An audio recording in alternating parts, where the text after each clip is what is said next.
ఆమేన్. పరిశుద్ధ గ్రంథం నుంచి వాక్యం చదువుదాం. ఎఫెసీయులకు రాసిన పత్రిక 4వ అధ్యాయము.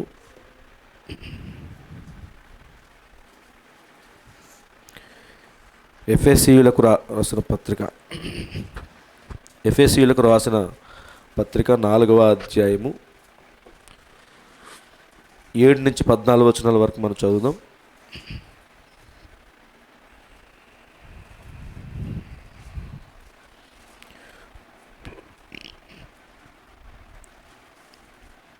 అయితే మనలో ప్రతి వానికిని క్రీస్తు అనుగ్రహించు వరము యొక్క పరిమాణము చొప్పున కృప ఇయ్యబడెను.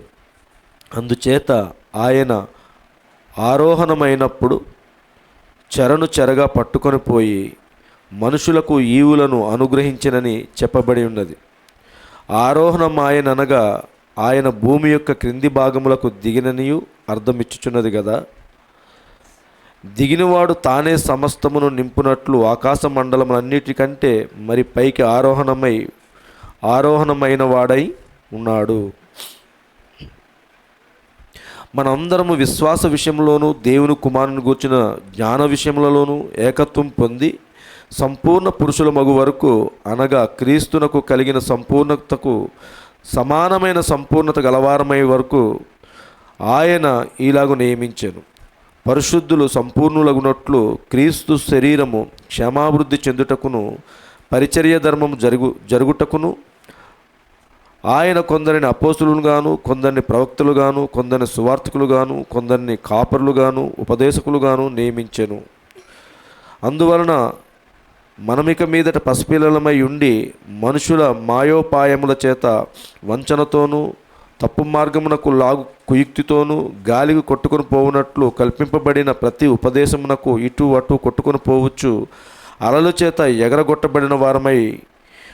ఎగరగొట్టబడిన వారమైనట్లుండక ప్రేమ కలిగి సత్యము చెప్పుచు క్రీస్తు వలె ఉండుటకు మనమన్ని విషయములలో ఎదుగుదుము. దేవుడు తన పరిశుద్ధ వాక్యాన్ని దీవించినట్లు ప్రార్థించుకుందాం. హల్లెలూయా. ఉదయకాల సమయంలో కూడొచ్చిన సంఘానికి మరి ప్రభువైన యేసుక్రీస్తు నామంలో షాలోం. మరొక్కసారి దేవుని సన్నిధిలో మనందరము కూడా మరి గత శుక్రవారం అలాగే ఈరోజు కూడా చక్కగా మరి ఆయన సన్నిధిలో ఉండి ఆయన నామాన్ని మహింపరచడానికి ఇచ్చిన భాగ్యాన్ని బట్టి ఆయనకి ఎంతో మనం కృతజ్ఞులమై ఉన్నాం. హల్లెలూయా. మరి ఈ దినాన మరి దేవుని సన్నిధిలో మనం అందరము కూడా ఈ దినము యొక్క ప్రాముఖ్యతను మనం చూస్తూ ఉన్నాము. మరి చదవబడిన లేఖనాల్లో నుంచి చాలా విషయాలు మనం చూద్దాం.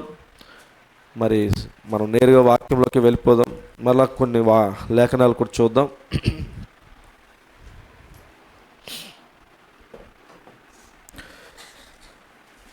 మొదటి పేతురు రాసిన పత్రిక 3వ అధ్యాయము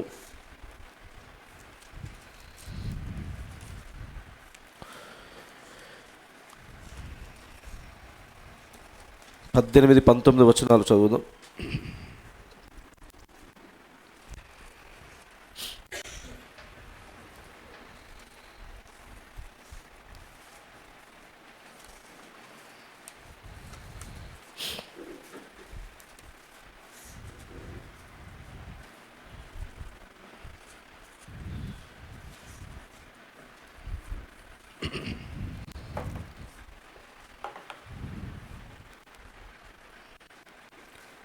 మొదటి పేతురు రాసిన పత్రిక 3వ అధ్యాయము 18-19 వచనాలు.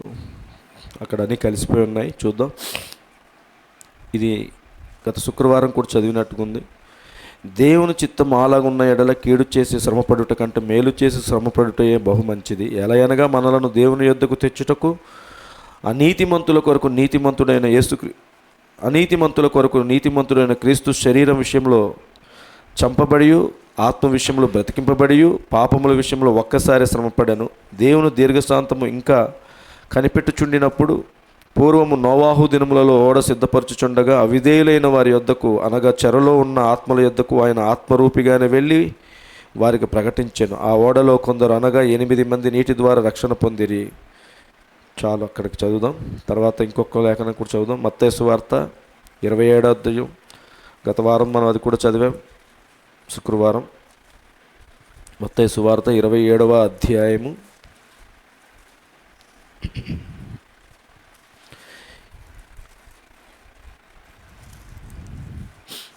50 వచనం నుంచి చదువుదాం. యేసు మరలా బిగ్గరగా కేకవేసి ప్రాణం విడిచెను. అప్పుడు దేవాలయపు తెర పైనుండి క్రింద వరకు రెండుగా చినిగెను. భూమి వణికెను, బండలు బద్దలాయెను, సమాధులు తెరవబడెను. నిద్రించిన అనేక మంది పరిశుద్ధులు శరీరములు లేచెను. వారు సమాధుల్లో నుండి బయటకు వచ్చి ఆయన లేచిన తర్వాత పరిశుద్ధ పట్టణంలో ప్రవేశించి అనేకులకు అగపడిరి.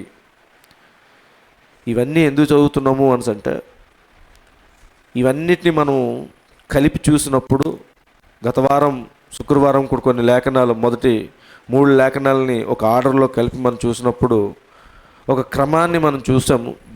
దేవుని యొక్క ప్రణాళికను మనం చూసాం. అలాగే ఈరోజు కూడా మనం చదువుకున్నాం.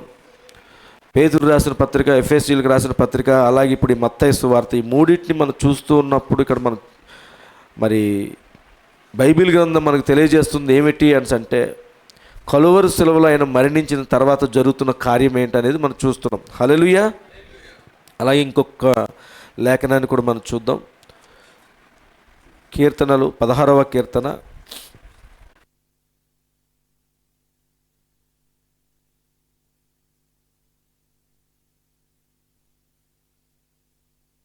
'అది చేయడానికి లేదు, గోతులో పెట్టడానికి అవకాశం లేదు. హల్లెలూయా. అలాగే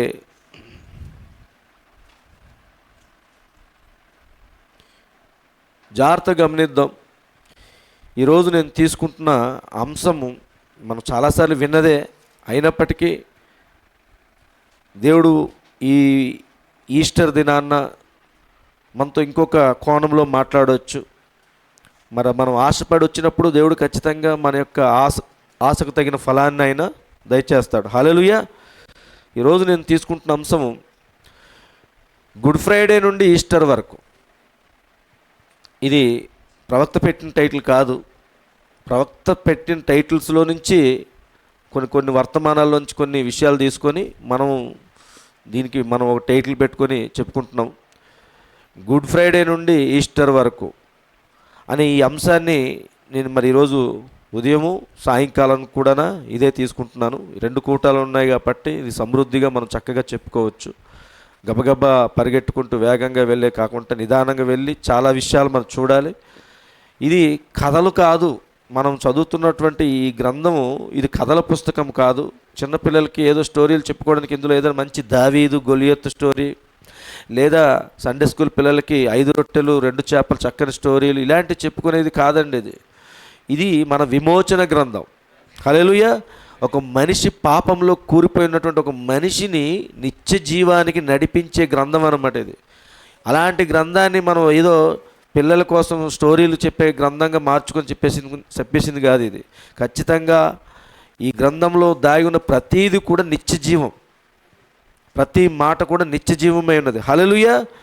మరి ఉదయకాల సమయంలో మనం వాక్యంలోకి వెళ్ళే ముందు ఒకసారి ఆలోచిద్దాం.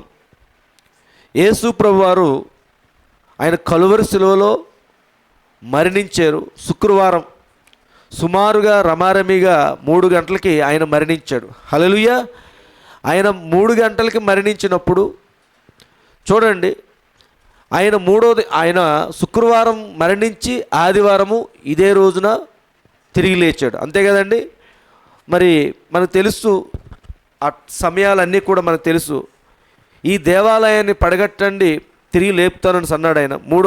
మూడు దినాల్లో దీన్ని తిరిగి లేపుతానని చెప్పాడు. అంటే 3 రోజులు కార్యం అన్నమాట. అంటే గుడ్ ఫ్రైడే మొదలుకొని ఈస్టర్ వరకు నీ 3 days జర్నీ ప్రయాణములో ఏం జరిగింది, ఈ విషయాలు ఈ కాలపు వర్తమానికుడు చాలా వర్తమానాల్లో చెప్పాడు. అందులో కొన్ని విషయాలు నేను సేకరించుకొని దేవుడిచ్చిన మహాకృపను బట్టి మరి ఈ చిన్న సంఘానికి అందించాలని ఆశపడుతున్నాను. మీరు కూడా ఆ కార్యాలు పట్టుకోవాలి. మీ భాగాన్ని మీరు తీసుకోవాలి. నీ సహోదరుడి భాగం నీకొద్దు, నీ పక్కనున్న సహోదరి భాగం నీకొద్దు, కానీ నీ భాగాన్ని నువ్వు భుజించి ఈరోజు నువ్వు ఈ భాగాన్ని నువ్వు భుజిస్తూ ఉన్నప్పుడు ఆ భుజించినటువంటి ఆ ఆత్మీయ ఆహారం నీలోనికి వెళ్ళి నువ్వు ఆయనలో భాగమవుతావు. అర్థమవుతుంది కదండి? నీ భాగాన్ని నువ్వు భుజించడం ద్వారా తర్వాత జరుగుతున్న కార్యం ఏమిటి అని అంటే నీవు ఆయనలో భాగమవుతున్నావు.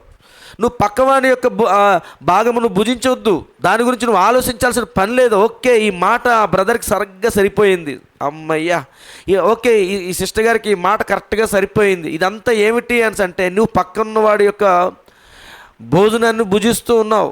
నీకు వడ్డించినటువంటి భోజనం పక్కన పెట్టి, నీ ప్లేట్లో ఉన్నటువంటి ఆహార పదార్థాన్ని నువ్వు పక్కన పెట్టి, నీ పక్కన ఉన్నవాడి యొక్క ఆహార పదార్థాలు భుజిస్తూ ఉన్నావు.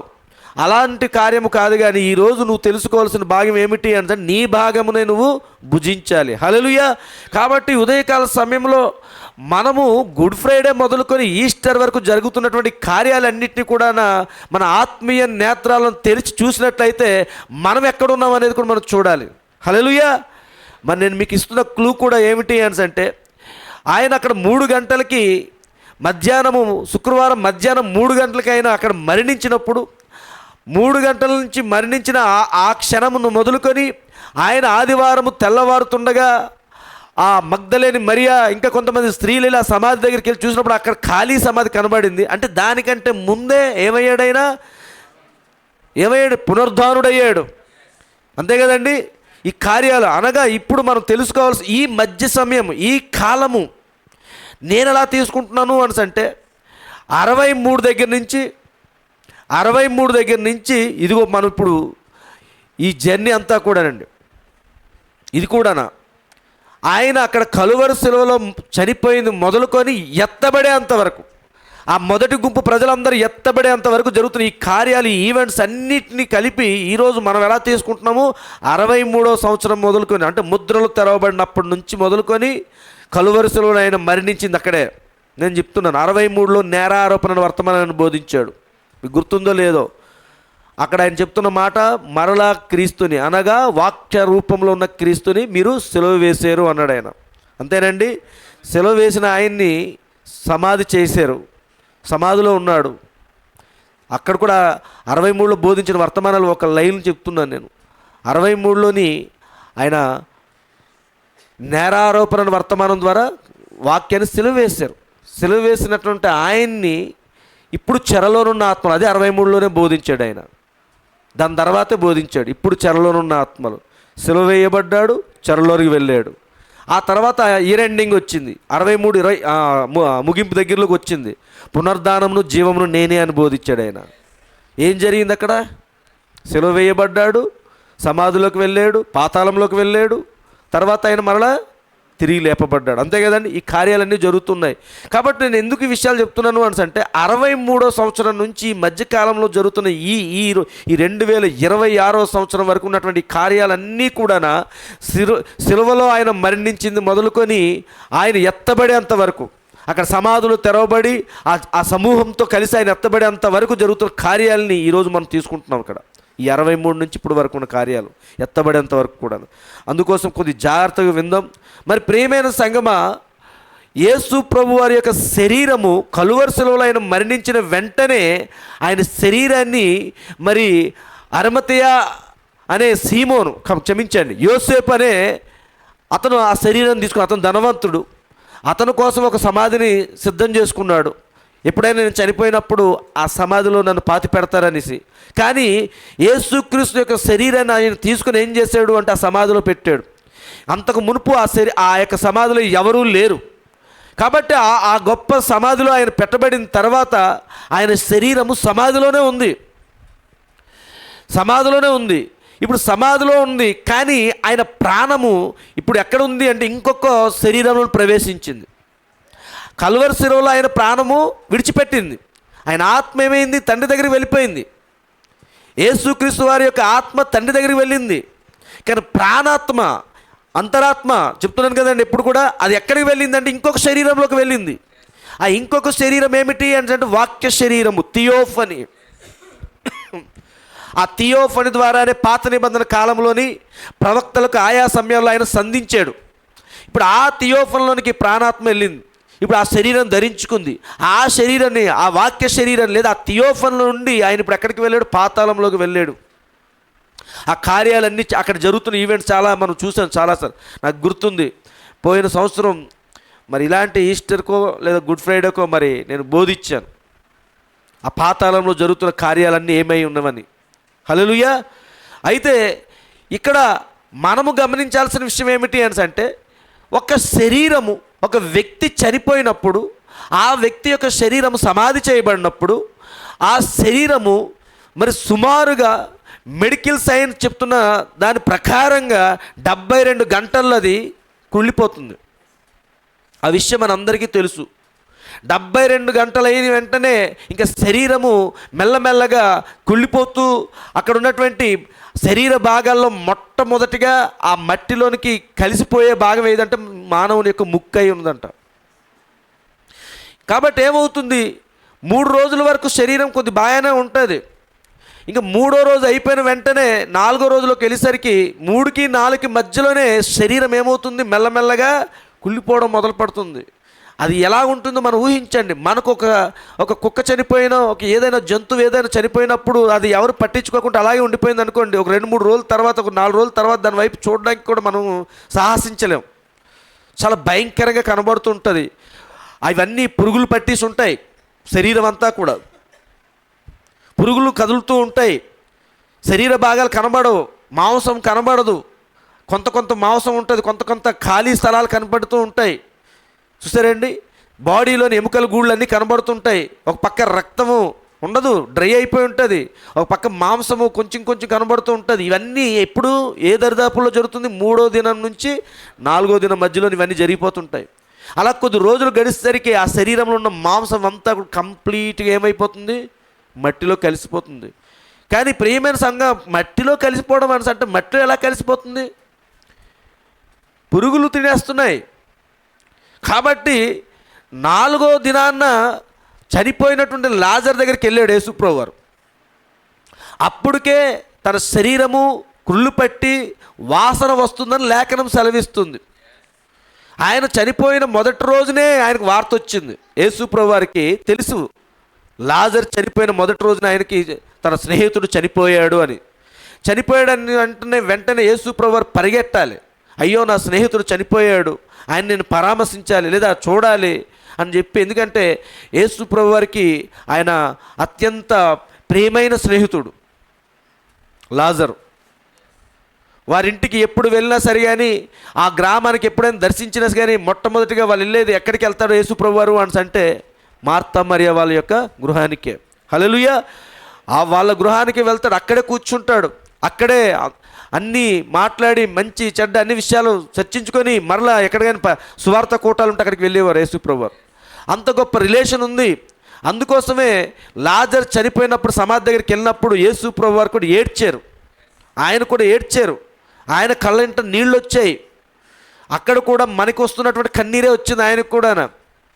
ఏడుస్తూ ఉన్నప్పుడు ఆ ఎమోషన్స్ వచ్చాయి ఆయనకు కూడా. అంటే అప్పుడే అనుకుని, ఓ, ఇతను ఎంతగా నేను ప్రేమించి ఉన్నాడో అని అన్నారు చాలామంది.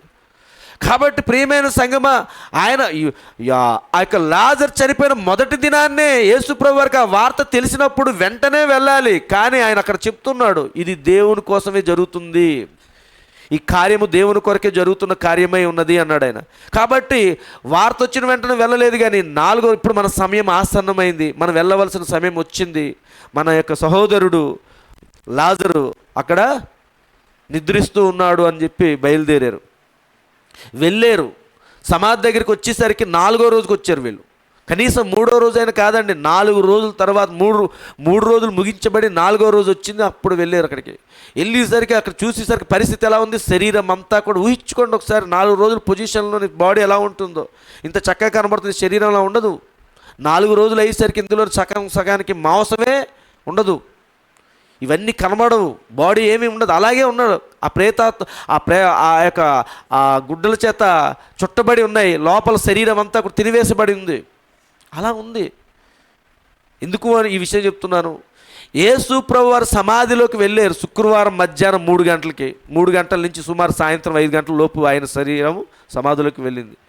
సమాధిలో పెట్టబడినప్పుడే అని కాదు, కలువరి శిలువలో ప్రాణం విడిచిపెట్టిన మరుక్షణం నుంచే ఆ శరీరంలో ప్రాణం లేనట్టు. ఇంకా సమాధిలో పెడతప్పుడు కాదండి, చనిపోయిన వెంట నుంచే. కాబట్టి అక్కడ మొదలుకుంటే మరి శుక్రవారము, అలాగే మధ్యలో శనివారము, అలాగే ఇప్పుడు ఆదివారం 3వ రోజు. ఎన్ని అవర్స్ అవుతుంది? ఇంచుమించుగా 3 రోజులు అంటే 72 అవర్సే. మరి 2 రోజులు అంటే 48, 48. 3 రోజులు అంటే 72 గంటల్లోని మరి ఏమవ్వాలి? అసలు శరీరము కుళ్ళు పట్టేయాలి, పాడైపోవాలి, దుర్వాసన రావాలి. కానీ ఇక్కడ లేఖనం మనం చూసాం. ఏది? కీర్తనల గ్రంథం 16వ అధ్యాయం 10వ వచనం దగ్గర మనం చూసినట్లయితే, నీవు నా ఆత్మను పాతాళంలో విడిచిపెట్టవు, ఓకే, నీ పరిశుద్ధుని కుళ్ళు పట్టనీయవు. ఈ లేఖనాన్ని మనం చూసినట్లయితే యేసు ప్రభువు వారి జీవితంలో ఈ లేఖనము నెరవేర్చబడింది. కానీ మరి 3 రోజులు 72 గంటల్లోని ఆయన అక్కడ సమాధిలో ఉన్నట్లయితే ఆయన శరీరంలోని ఆత్మ లేదు, ప్రాణము లేదు. అలాంటి శరీరము మరి మరి మరి అన్నీ దానికంటే ముందుగానే లాజరు కూడా ఆ విషయం జరిగింది. కాబట్టి అలాంటి సంఘటన ఇప్పుడు యేసుక్రీస్తు వారి దగ్గర జరుగుతున్నప్పుడు ఎందుకు ఆయన శరీరం కుళ్ళు పట్టలేదు? అక్కడ జరుగుతున్న కార్యం ఏమిటి? ఆలోచించాలి మనం. హల్లెలూయా. కొంచెం జాగ్రత్తగా ఆలోచించినట్లయితే ఇక్కడ యేసు ప్రభువారు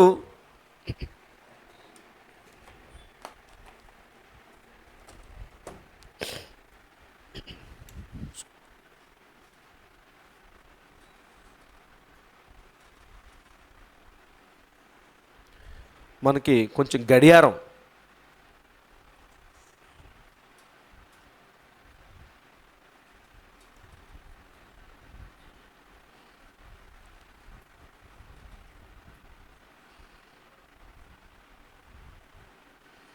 ఇవి గడియారం జాగ్రత్త చూద్దాం.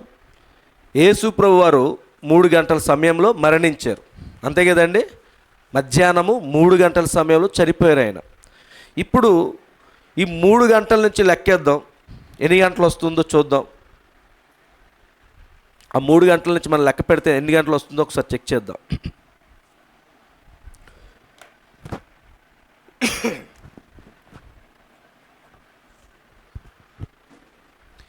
ఇక్కడి నుంచి ఇక్కడికి 1 గంట అయింది కదండి. 2 గంటలు, తర్వాత 3, 4, 5, 6, 7, 8, 9, 10, 11, 12 గంటలు అయ్యింది ఇక్కడికి. అంటే ఇక్కడ చూడండి, మళ్ళీ తెల్లవారి 3 గంటలు అయ్యేసరికి 12 గంటలు అయ్యింది ఇక్కడికి, అంతే కదండి. తర్వాత 12 తర్వాత 13, 14, 15, 16, 17.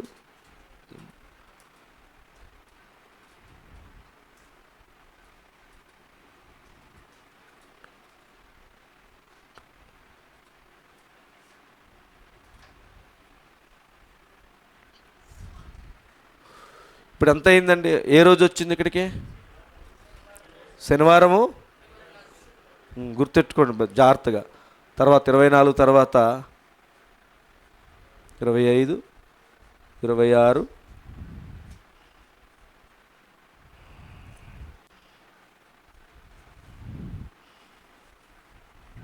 సారీ,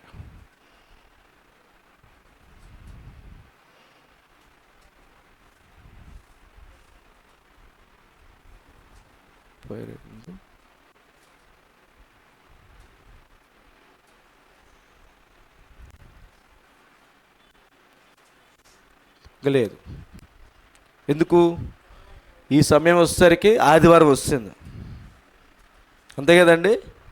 సో జాగ్రత్తగా చూస్తే యేసు ప్రభువారు 3 దినాలు, అంటే ఒక్కొక్క రోజు, శుక్రవారం అదొక రోజు, శనివారం అదొక రోజు, ఆదివారం అదొక రోజు, అవి 3 రోజులే. 3వ దినాన్న ఈ దేవాలయాన్ని తిరిగి లేపుతానని చెప్పాడు ఆయన. కానీ ఇక్కడ టైమింగ్స్ మనం చూడాలి. టైమింగ్ చూసినప్పుడు యేసు ప్రభువారు మరణించింది 3 గంటలకి. ఇక్కడ మధ్యాహ్నం 3 గంటలకు ఆయన చనిపోయాడు. మధ్యాహ్నం 3 గంటలకు చనిపోయిన ఆయన ఈ ఈ ఈ మొదటి లైన్లో మనం చూసినట్లయితే మరలా ఇక్కడికి వచ్చేసరికి తెల్లవారు 3 అయింది. తెల్లవారు 3, తెల్లవారు 4, తర్వాత 5, అలా మనం చూసుకుంటూ వస్తుంటే మరలా శనివారం వచ్చింది. అంటే ఆదివారము 3 గంటల సమయం వచ్చేసరికి, సుమారుగా తెల్లవారు 3 గంటల సమయానికి వచ్చేసరికి ఎంత టైం అయింది మనకి? 36 గంటలు. అంతే కదండి, 36 గంటలు. కాబట్టి ఇప్పుడు శరీరము కుళ్ళు పడుతుందా? ఎన్ని గంటలకి శరీరము? 72 గంటలకి. కానీ ఇక్కడ 36 గంటలు. కాబట్టి లేఖనం ఏమైంది? ఇక్కడ నెరవేర్పు జరిగిందండి. ఈరోజు చాలామంది చెప్తూ ఉంటారు, మరి 3 రోజులు అన్నారు కాబట్టి 3 రోజుల్లోకి ఈరోజు చాలా వరకు మన కేజీహెచ్ ఇటు సైడ్ మనం వెళ్ళేటప్పుడు ఆ మార్చరీస్లోని బాడీలు మనం చూస్తూ ఉంటాం. శరీరాలు అన్నీ కుళ్ళిపోతూ ఉంటాయి. ఈ పాపం మెడికల్ స్టూడెంట్స్ వీళ్ళందరికీ ప్రాక్టికల్స్ ఏవో ఉంటాయి వాళ్ళ కోసం అక్కడికి వెళ్తున్నప్పుడు ఆ స్మెల్ని వాళ్ళు కూడా భరించలేని స్థితిలో ఉంటారు. మరి అలాంటిది యేసు ప్రభువారు 3 రోజులు ఆయన శరీరం ఎలా ఉండిపోయింది? అప్పుడు ఏమైనా శరీరాలు కాపాడడానికి ఈ లేపనాలు ఏమైనా రాసి పూసారా అని అంటే అవేం లేవు. అవి రాయడానికే వీళ్ళు వెళ్ళారు, స్త్రీలు. ఆ సుగంధ ద్రవ్యాలు పూయటానికే ఆ సమాధి దగ్గరికి వెళ్ళారు. కానీ అప్పటికే ఆ శరీరం అక్కడ కనబడట్లేదు. అంతే కదండి. కాబట్టి ప్రియమైన సంగమా, ఈ 36 గంటలు కలువరి సిలువలో ఆయన తండ్రి ఇదిగో అని చెప్పి ఆయన తన ప్రాణాన్ని అప్పచెప్పాడు. అక్కడ మొదలుకొని మరలా తెల్లవారు 3వ గంట కల్లా ఈ మధ్యకాలంలో ఏం జరిగింది? ఈ 36 గంటల దగ్గర జరుగుతున్న ఈవెంట్స్ ఏంటి? ఆయన ఏం చేస్తున్నాడు? ఈ కార్యాలు కొన్ని మనం చూద్దాం. హల్లెలూయా. అయితే ఇక్కడ గమనించండి, ఎందుకు చూడాలి ఈ విషయాలు అని అంటే, ప్రసంగి గ్రంథంలో ఒక మాట ఉంటుంది, భూమి కింద జరుగుతున్న ఏ కార్యం మళ్ళీ కొత్తగా ఏమీ జరగట్లేదు, ఇదివరకు జరిగినవే మరలావి జరుగుతూ ఉన్నాయి. అంతే కదండి. కాబట్టి ఇక్కడ మనము గమనించాల్సిన విషయం ఏమిటంటే, రాకడలు 3. మొదటి రాకడలో ఆయన తన యొక్క వధువును విమోచించడానికి వచ్చాడు. ఏ వధువునైతే విమోచించాడో ఆ వధువును తీసుకొని వెళ్ళడానికే 2వ రాకడ. అర్థమవుతుంది కదండి. 2వ రాకడ దేనికోసము అని అంటే, 2000 సంవత్సరాల క్రితము ఏ వధువు కోసమైతే ఆయన మరణించాడో, ఏ వధువు కోసమైతే ఆయన రక్తం చిందించాడో, ఎవరి కోసమైతే ఆయన ప్రాణం పెట్టాడో వారిని తీసుకుని వెళ్ళడానికే 2వ రాకడ అండి. 2వ రాకడ. మరి 3వ రాకడ ఏమిటి? ఏ వధువునైతే ఆయన తనతో తీసుకుని వెళ్ళాడో ఆ వధువుతోనే మరలి భూమికి రాబోతూ ఉన్నాడు. ఇది 3వ రాకడ. జాగ్రత్త గమనించండి. మొదటి రాకడలో విమోచన కార్యం, విమోచించడానికి వచ్చాడు ఆయన. 2వ రాకడలో విమోచించబడిన వారిని తీసుకుని వెళ్ళడానికి వచ్చాడు ఆయన. 3వ రాకడలో ఏం జరుగుతుంది? తీసుకుని వెళ్ళినటువంటి వధువుతో మరలి భూమి మీదకి రాబోతున్నాడు. అది ఎప్పుడు జరగబోతుంది? 1000 ఏళ్ల పరిపాలనలో జరుగుతుందండి. హల్లెలూయా. కాబట్టి ప్రియమైన సంగమా, ఈ 3 రాకడల గురించి మనం ఆలోచించినట్లయితే, ఎక్కడ మొదటి రాకడలో ఏం జరిగిందో 2వ రాకడలో అది జరుగుతూ ఉంటుంది.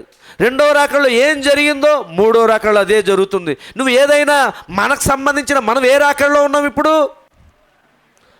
మనకు సంబంధించిన రాకడ మొదటి రాకడ, 2వ రాకడ, 3వ రాకడ. మనం 2వ రాకడలో ఉన్నాం. కాబట్టి ఇప్పుడు మనము కలిగి ఉండాల్సిన ప్రత్యక్షత ఏమిటి అని అంటే, ఈ రాకడలో ఇప్పుడు జరుగుతున్నటువంటి కార్యాలు ఏమైతే ఉన్నాయో, ఏమి సంభవిస్తున్నాయో అవి నువ్వు తెలుసుకోవాలి అని అనిపించినట్టయితే మొదటి రాకడ దగ్గరికి వెళ్ళొచ్చు, అందులోంచి కొన్ని సంగతులు నువ్వు తీసుకోవచ్చు. లేదు, భవిష్యత్తు కాలంలో 3వ రాకడ కూడా జరుగుతుంది కాబట్టి 3వ రాకడలో ఏ కార్యము సంభవిస్తున్నాయో అందులో నుంచి కూడా నువ్వు కొన్ని కార్యాలు తీసుకోవచ్చు. చూడండి, మొదటి రాకడ, 2వ రాకడ, 3వ రాకడ. మొదటి రాకడ గతించిపోయింది, 2వ రాకడ ఇప్పుడు జరుగుతూ ఉంది. మూడవ రాకడ భవిష్యత్తులో జరగబోతుంది. అదే యేసుక్రీస్తు నిన్న నేడు నిరంతరం ఒక రీతిగా ఉన్నాడు. హల్లెలూయా. యేసుక్రీస్తు నిన్న మొదటి రాకడ, నేడు రెండవ రాకడ, రేపు మూడవ రాకడ ఉన్నది. కాబట్టి ఆయన మూడు రాకడలో కూడా ఒకే రీతిగా ఉన్నాడు. ఆయన ఈ కార్యాలన్నీ కూడా మనం జాగ్రత్తగా వినాలి. హల్లెలూయా.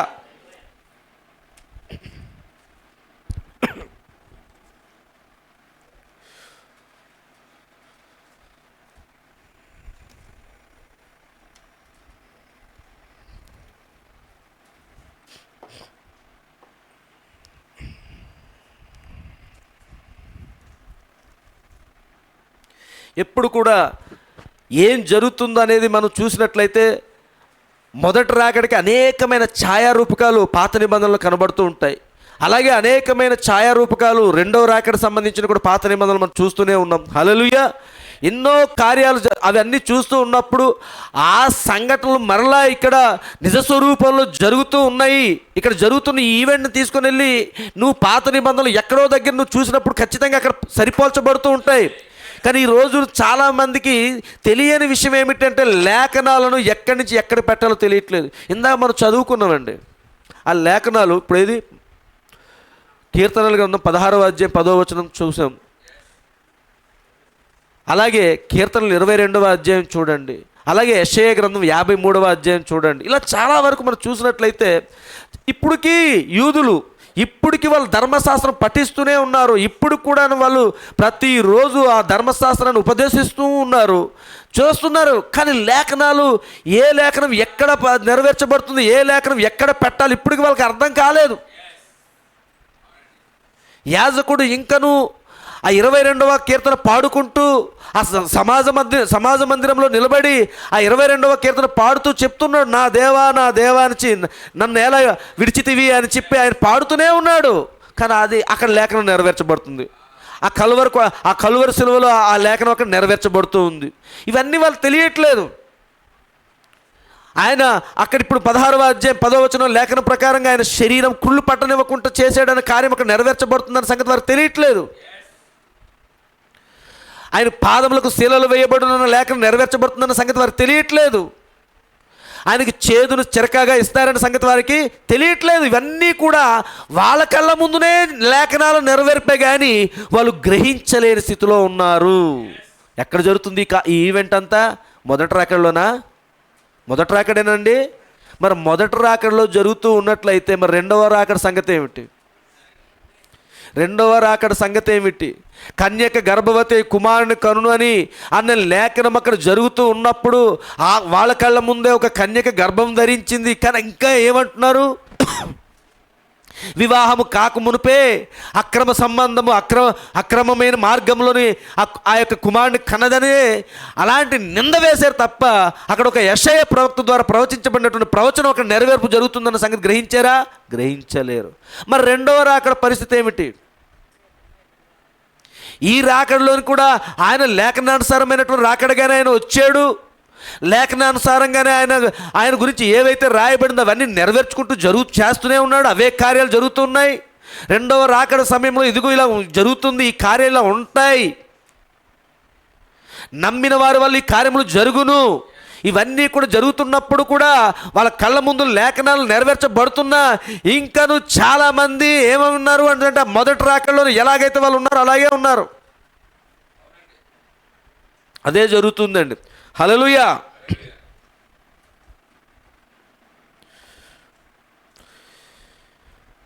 మరి మనకు తెలుసు మత్తయి సువార్త 27వ అధ్యాయం 50వ వచనం దగ్గర మనం చదివాం. 53 అందులో మనం చూస్తే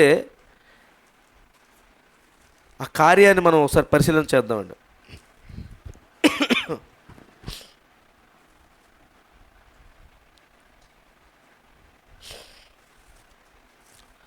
అది మొన్న కూడా మనం చూసాం. యేసు మరలా బిగ్గరగా కేక వేసి, అసలు 45వ వచనం చూడండి ఒకసారి. మధ్యాహ్నం మొదలుకొని 3 గంటల వరకు ఆ దేశమంతటా చీకటి కమ్మెను ఉందండి. ఒకసారి అలాగే ఆ పేజీలోనే చేయి పెట్టుకొని ప్రకటన గ్రంథం దగ్గరికి రండి. 6వ అధ్యాయం.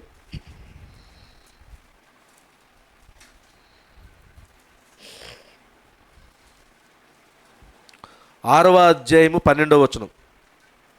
ఎన్నో ముద్ర అది? 6వ అధ్యాయము 12వ వచనం దగ్గర ఎన్నో ముద్ర ఉందండి? 6వ ముద్ర. ఆయన 6వ ముద్రను విప్పినప్పుడు నేను చూడగా పెద్ద భూకంపము కలిగెను. సూర్యుడు కంబలివలే నలుపాయెను. చంద్రబింబమంతయు రక్తవర్ణమాయెను. పెద్ద గాలి చేత ఊగులాడు అంజూరపు చెట్టు నుండి అకాలపు కాయలు రాలినట్టు ఆకాశ నక్షత్రములు భూమి మీద రాలెను. మరియు ఆకాశ మండలము చుట్టబడిన గ్రంథము వలనై తొలగిపోయెను. ప్రతి కొండయు ప్రతి ద్వీపమును వాటి వాటి స్థానములు తప్పెను. భూరాజులు, గనులను, సహస్రాధిపతులను, ధనికులను, బలిష్ఠులను, ప్రతి దాసుడును, ప్రతి స్వతంత్రుడును కొండ గుహలలోను బండ సందులలోను దాగుకొని సింహాసనాసీనుడై ఉన్నవాని యొక్కయు గొర్రెపిల్ల యొక్కయు ఉగ్రత మహాదినం వచ్చెను. దానికి తాళజాలిన వాడెవడు? మీరు మా మీద పడి ఆయన సన్నిధికిని గొర్రెపిల్ల ఉగ్రతకును మమ్మను మరుగు చేయుడు అని పర్వతములతోనూ బండలతోనూ చెప్పుచున్నారు. ఈ కార్యం ఇక్కడ కనబడుతుంది కదండి. అదే ఇప్పుడు ఈ 27వ అధ్యాయము 45వ వచనం నుంచి మనం చూద్దాం. కలువరి శిలువలో యేసు ప్రభువారు ఉన్నారు అక్కడ. మధ్యాహ్నం మొదలుకొని 3 గంటల వరకు ఆ దేశమంతటా చీకటి కమ్మెను. ఇప్పుడు ఇది 6వ ముద్రలో కనిపించిందండి ఈ సంఘటన. ఇంచుమించు 3 గంటలప్పుడు యేసు ఏలి ఏలి లామా సబక్తాని బిగ్గరగా కేక వేసెను. ఆ మాటకు నా దేవా నన్నెందుకు చెయ్యి విడిచితివని అర్థము. అక్కడ నిలిచున్న వారిలో కొందరు ఆ మాట విని ఇతడు ఏలియాను పిలుచుచున్నాడనిరి. వెంటనే వారిలో ఒకడు పరిగెత్తుకుని పోయి స్పంజి తీసుకొని చిరకాలో ముంచి రెల్లును తగిలించి ఆయనకు త్రాగనిచ్చెను. తక్కిన వారు ఊరకుండుడి, ఏలియా అతన్ని రక్షింపవచ్చునేమో చూతుమనిరి. యేసు మరలా బిగ్గరగా కేక వేసి ప్రాణం విడిచెను. అప్పుడేం జరిగింది చూడండి.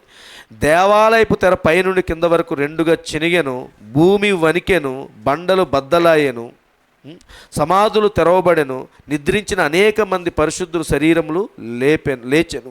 వారు సమాధుల నుండి బయటకు వచ్చి ఆయనకు లేచిన తర్వాత పరిశుద్ధ పట్టణంలో ప్రవేశించి అనేకులకు అగుపడిరి. ప్రియమైన సంగమా, ఈ 45వ వచనం నుంచి ఈ 53వ వచనం వరకు కూడా మనం చదివినటువంటి కార్యాలలో చాలా వరకు 6వ ముద్రతో సంబంధం కలిగి ఉన్నాయి. అంతే కదండి. చూడండి, అక్కడ కలువరి శిలువలో 7వ ముద్ర నిశ్శబ్దంగా ఉంది. కలువరి శిలువలో ఆయన మౌనిగా ఉన్నాడు, నిశ్శబ్దం వహిస్తూ ఉన్నాడు. కానీ అదే టైంలో ఇంకో పక్క ఏమవుతుంది? 6వ ముద్ర జరుగుతూ ఉంది. అక్కడ 6వ ముద్రలో సూర్యుడు నలుపాయాడు, బండలు బ్రద్దలయ్యాయి, భూకంపం సంభవించింది, సమాధులు తెరవబడ్డాయి, అనేక మంది పరిశుద్ధులు ఆ సమాధులను బయటకు వచ్చారు. ఇవన్నీ కూడా అక్కడ జరుగుతున్నటువంటి కార్యాలు. ప్రియమైన సంగమా, ఈరోజు నువ్వు నిజంగా నీ ఆత్మీయ నేత్రాలు తెరవబడినట్లయితే ఖచ్చితంగా నువ్వు ఎక్కడున్నావు గుర్తిస్తావు. ఇదే ఈవెంట్ ఈ ఈస్టర్ కూడా జరుగుతూ ఉంది. ఇదే సంఘటన ఈరోజు నువ్వు కూర్చున్నావు. నువ్వు అనుకోవచ్చు, ఈరోజు ఒక ఈస్టర్ గురించి నేను తెలుసుకోబోతున్నాను, ఏదో గత కొన్ని సంవత్సరాలు కొంత తెలుసుకొని ఉంటాను, ఈరోజు ఇంకా కొంచెం అధిక భాగం తెలుసుకొని కొన్ని విషయాలు నేర్చుకుంటాను. నేర్చుకునేది కాదు ఇది, జీవించేది. నీ ముందు జరుగుతున్న కార్యాలను గ్రహించే జ్ఞానం ఇప్పుడు రావాలి. నేను ఎందుకు గ్రూప్లోని ఈరోజు ఒక భూకంపం గురించి పెట్టాను? గుడ్ ఫ్రైడే రోజే స్టార్ట్ అయింది. గుడ్ ఫ్రైడే రోజునే స్టార్ట్ అయిందండి భూకంపం. మీరు న్యూస్ చూడలేదు. మనకి పశ్చిమం సైడ్ ఉన్నటువంటి ఆ భారతదేశం యొక్క పశ్చిమ భాగం సైడ్ ఉన్న పంజాబు, రాజస్థాను, ఢిల్లీ కూడా కొంతవరకు అయింది. మీరు ఫ్రైడే మీరు న్యూస్ చూసినట్టయితే అక్కడ కూడా భూమి షేక్ అయింది. అక్కడే ప్రారంభమైంది భూకంపం. నిన్నటికి మనకు వచ్చింది చూసారండి. అల్లూరి సీతారామరాజు డిస్టిక్ ఏఎస్ఆర్ వైజాగ్ కూడా వచ్చింది. ఏం జరుగుతుంది? ఇందాకే చెప్పాను, ప్రసంగి గ్రంథం నెరవేర్పు జరుగుతూ ఉంది. 2000 సంవత్సరాల క్రితము అర్థమవుతుంది కదండి. 2000 సంవత్సరాల క్రితము వాక్యము శరీరం దాల్చింది. శరీరం దాల్చినటువంటి ఆ శరీరమునకు, ఆ వాక్యమునకు వారు రోమన్ ఆ యొక్క సిలువలో వాళ్ళు సిలువ వేసినట్లయితే మరలా ఈరోజు కూడా అదే జరుగుతుంది. ఈ కాలానికి గడియకు అభిషేకించబడినటువంటి వాక్యమును, ఈ వాక్య రూపంలో ఉన్నటువంటి ఈ థియోఫనీగా పిలువబడుతున్న ఈ వాక్యమును మరలా ఏం చేస్తున్నారు? సంఘ శాఖల వాళ్ళు సిలువ వేశారు. మరి సిలువ వేసిన దగ్గర అక్కడ అయిపోతాం మనము. అక్కడ ఒక ఈవెంట్ జరుగుతూ ఉంది. అక్కడ 6వ ముద్ర వెనకాల ఏం జరుగుతుంది? ప్రకృతిలో ఒక సంఘటన జరుగుతూ ఉంది. ఆ కార్యం మనం చూడాలి. ఎందుకు జరుగుతుంది? ఎందుకు ఈ భూకంపం స్టార్ట్ అవుతున్నాయి? ఎందుకు ఇలాంటి గందరగోళ వాతావరణం ఎందుకు వస్తుంది? ఇంత దగ్గరగా ఎందుకు వచ్చింది? ఇప్పుడు మీకు తెలుసండి, ఒకానొక సమయము 1964 సంవత్సరం కరెక్ట్గా గుడ్ ఫ్రైడే రోజునే అలస్కా భూకంపం వచ్చింది. అర్థమవుతుంది కదండి. ఏం జరుగుతుంది? ప్రసంగి గ్రంథము నెరవేర్పు జరుగుతూ ఉందండి. ఇదే గుడ్ ఫ్రైడే రోజు 64వ సంవత్సరం అయిన వర్తమానం కూడా బోధించాడు ప్రవక్త బ్రహ్మం గారు. ఆయన ఒక రాయిని తీసుకుని పైకి విసిరాడు, బ్లాస్ట్ అయింది. అది దేనికి సంకేతము అంటే తీర్పుకి. పశ్చిమ తీరం అంతా కూడా తీర్పు కుమ్మరించబడబోతుంది అని చెప్పి 2 రోజులకి అలస్కా భూకంపం వచ్చింది. ఏం జరుగుతుంది ఇక్కడ? మన యాదృచ్ఛికంగానో లేదా దేవుని యొక్క ముందు జ్ఞానం ద్వారానో తెలియదు, కానీ మనం నమ్ముతున్నాం వర్తమానం సత్యమని. మనము గత 2 వారాలుగా బోధించుకుంటున్న అంశం ఏమిటి? ఇప్పుడు చెరలోనున్న ఆత్మలే. అంతేనండి, ఇప్పుడు చెరలోనున్న ఆత్మల గురించి మనం బోధించుకుంటున్నాం. కాబట్టి ప్రియమైన సంగమా, వాక్యము ఎంత సమీపంగా నీకు నెరవేర్పు జరుగుతుందో నువ్వు గ్రహించాలి. నీ పక్కన ఉన్నవాడు దాన్ని గ్రహిస్తున్నాడు, లేదా నువ్వు గ్రహించే స్థితిలో నువ్వు ఉండొచ్చు, నీ పక్కన ఉన్నవాడు గ్రహించే స్థితిలో లేకపోవచ్చు. కానీ వాక్యము ఎవరినైతే నిర్ణయించిందో వారికి మాత్రం ఆ బయలుపడిస్తాడు దేవుడు. ఖచ్చితంగా అదే జరుగుతుందండి. ఈ కార్యాలన్నీ కూడా పులిపీడ దగ్గర నుంచి ఒక మానవ శరీరం నుంచి వస్తున్నటువంటి ఆ స్వరాన్ని పట్టుకుని నేను వేలాడుతాను అంటే అయిపోదు. ఆ స్వరము వెనకాల ఇంకో స్వరం ఉంది. ఆ స్వరం మాత్రము నిన్ను క్షమించదు. నేను అది చెప్తున్నాను. ఇది నీకు తేలిగ్గా కనబడే మాటలుగా కనబడవచ్చు, కానీ నీ ఆత్మను ఒకసారి నువ్వు వివేచించుకొని చూడు. చుట్టూ జరుగుతున్న పరిస్థితులను చూడు. నువ్వు ఎటువంటి ఈస్టర్ దినాన్ని ఇప్పుడు కూర్చొని ఉన్నావో గ్రహిస్తావు.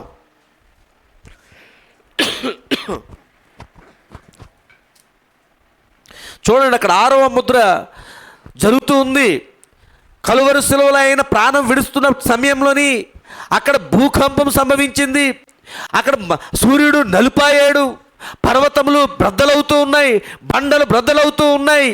ఏది కూడా ఆకాశం చీకటి అయిపోయింది. చూసాం కదా రమారమిగా. ఎంత సమయం అండి? 3 గంటల వరకు, 12 గంటలు మొదలుకొని, మధ్యాహ్నం 12 గంటలు మొదలుకొని 3 గంటల వరకు కూడా ఆకాశం అంతా చీకటి అయిపోయింది, నలుపైంది. ఇది ఏ దినము? ఎందుకు ఇవి కార్యాలు జరుగుతున్నాయి? గొప్ప విజయోత్సవ దినము.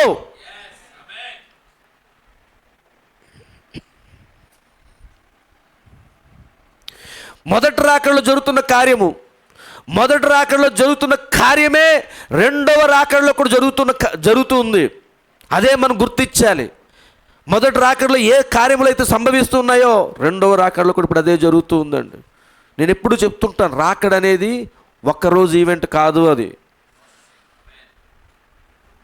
అది ఒక్కరోజు జరిగిపోయేది కాదు. 63లో స్టార్ట్ అయింది. అది ఇప్పుడు అది వెళ్తూనే ఉంది ఇంకా ముందుకి. మొదటి రాకడ అలాగే జరిగిందా? లేదండి. మొదటి రాకడ ఒకరోజు జరిగిందా? మొదటి రాకడ ఒకరోజు అయిపోయిందా? ఆయన 33.5 సంవత్సరాలు, అదంతా ఏమిటది? ఆ కాలం అంతా కూడా రాకడే. చూడండి, ఈ కలువరి శిలువలో ఆయన మరణించినప్పుడు, ఆయన కేక వేసినప్పుడు ఆయన ప్రాణం పోయింది, విడిచిపెట్టాడు దేవుడు. వెంటనే ఆయన ఎక్కడికి వెళ్ళాడు? థియోఫనీ ద్వారా చెరలోనున్న ఆత్మల దగ్గరికి వెళ్ళాడు. అంతే కదండి, చెరలోనున్న ఆత్మల దగ్గరికి వెళ్ళాడు. వెంటనే చెరలోనికి వెళ్ళినప్పుడు, చెరలోను ఉన్నటువంటి పాతాళంలో ఉన్నటువంటి ఆత్మల దగ్గరికి వెళ్ళినప్పుడు ఆయన మొదటిగా ఎవరి దగ్గరికి వెళ్ళాడు? అక్కడ మీకు తెలుసు, పాతాళము కూడా మనకి 2 భాగములుగా ఉంది. పాతాళంలోని 2 భాగములు, ఒకటేమో పరిశుద్ధులు నివసించే స్థలము, ఇంకోటేమో ఎవరండి? పాపులు. పరిశుద్ధులు నివసించే స్థలము, పాపులు నివసించే స్థలము ఉంది. అయితే యేసు ప్రభువారు ఆయన వాక్య శరీరంతోనూ, అనగా థియోఫనీతోనూ, అనగా ఈ శరీరం లాంటిదే, దీంతోనూ ఆయన వెళ్తున్నప్పుడు ఆయన మొట్టమొదటిగా ఎవరి దగ్గరికి వెళ్ళాడు? నశించిపోయిన ఆత్మల దగ్గరికి వెళ్ళాడా? పరిశుద్ధుల దగ్గరికి వెళ్ళాడా? ఆలోచించండి. ఎవరి దగ్గరికి వెళ్ళాడు ఆయన? మొట్టమొదటిగా ఆయన వెళ్ళింది ముందు పాతాళం దగ్గరికి వెళ్ళి సాతాను ఉన్నటువంటి తన యొక్క గదిలోని వెళ్ళి ఆ యొక్క తలుపును తన్ని దాని యొక్క ఆ యొక్క నడుము దగ్గర ఉన్నటువంటి ఆ తాళపు గుర్తును తీసుకున్నాడా లేదా? అంటే మొట్టమొదటిగా ఆయన వెళ్ళింది పరిశుద్ధుల దగ్గరికి వెళ్ళలేదు, పాతాళం దగ్గరికి వెళ్ళాడు. పాతాళాన్ని 14 సంవత్సరాల వయసులో ఉన్నప్పుడే ఆయన చూస్తూ ఉన్నాడు. అప్పుడు పాతాళం అక్కడే ఉంది. ఆ పాతాలను చూస్తున్నప్పుడు అక్కడ ఉన్నటువంటి ఆత్మలను చూస్తూ ఉన్నాడు ఆయన. మీకు అర్థమవుతుంది కదండి, ఆయన అక్కడే ఉన్నాడు. ఇప్పుడు మొట్టమొదటిగా ఆయన దర్శించింది పాతాళాన్ని. ఆ పాతాళంలో జరిగిన కార్యాలన్నీ ముగించబడిన తర్వాత, పాతాళంలో ఆ దయ్యము లేదా సాతాను ఉన్నటువంటి ఆ గదిలో ఉన్నటువంటి కార్యాలన్నీ ముగించబడిన తర్వాత నెక్స్ట్ మళ్ళీ ఇంకో ప్లేస్ దగ్గరికి వెళ్ళాడు ఆయన. అర్థమవుతుంది కదండి, పరిశుద్ధులు నివసించే స్థలం దగ్గరికి వెళ్ళాడు. హల్లెలూయా. కాబట్టి ప్రియమైన సంగమా, నీకు ఆ వాక్యము తెరవబడే కృప దేవునికి ఇచ్చినట్లయితే ఈ మధ్యాహ్న కాల సమయంలో మొదటి రాకడలో ఏదైతే సంభవిస్తుందో ఇప్పుడు అదే జరుగుతుంది. 2వ రాకడలో కూడా అదే కార్యములు సంభవిస్తూ ఉన్నాయి. ఆయన మొదటి రాకడలో ఉన్నప్పుడు ఎలాగైతే పాతాళం దగ్గరికి వెళ్ళి ఆ పాతాళం ఉన్నటువంటి నిరంతరం నశించిపోతున్న ఆత్మల దగ్గరికి వెళ్ళి ఎలాగైతే వెళ్ళాడో, ఈ కాలంలోనూ కూడా నేను మనిషిని దేవుడిని చేయట్లేదు, మీరు ఆ బ్యాలెన్స్ చేసుకోవాలి. మీరు ఆ బ్యాలెన్స్ చేసుకునే కృపను దేవుడు మీకు ఇచ్చును గాక. చూడండి, ఆ సమయంలో ఆయన మొట్టమొదటిగా వెళ్ళింది ఆ యొక్క అడుగులేని అగాధంలోకి వెళ్ళిపోతూ ఉన్నాడు. అక్కడ చూస్తూ ఉన్నప్పుడు అక్కడ భయంకరమైన దురాత్మలు ఉన్నాయి. అక్కడ అది మొదటిగా జరుగుతున్న ఈవెంట్. కానీ 40 సంవత్సరాల తర్వాత, సుమారుగా 1956 అనుకుంటాను, ఆ సమయంలో దేవుడు అక్కడ వర్తమానం పేరు లోపల తెర అనుకుంటానండి, వర్తమానం పేరు లోపల తెర. ఆ వర్తమానంలో ప్రవక్త ఏం చెప్తున్నాడు అంటే, కొద్ది రోజుల ముందు ఆయన పొందుకున్న దర్శనాన్ని చెప్తున్నాడు. ఆ దర్శనంలో ఏ కనిపిస్తుంది? ఒకరోజు ఉదయకాల సమయంలో చూడండి, అక్కడ ఈవెంట్ కూడానా ఉదయకాల సమయంలోని ఏం జరుగుతుంది అంటే, ఆయన మంచం మీద పడుకొని ఉన్నాడు. తన గదిలోని తన భార్య పక్కనే పడుకొని ఉంది.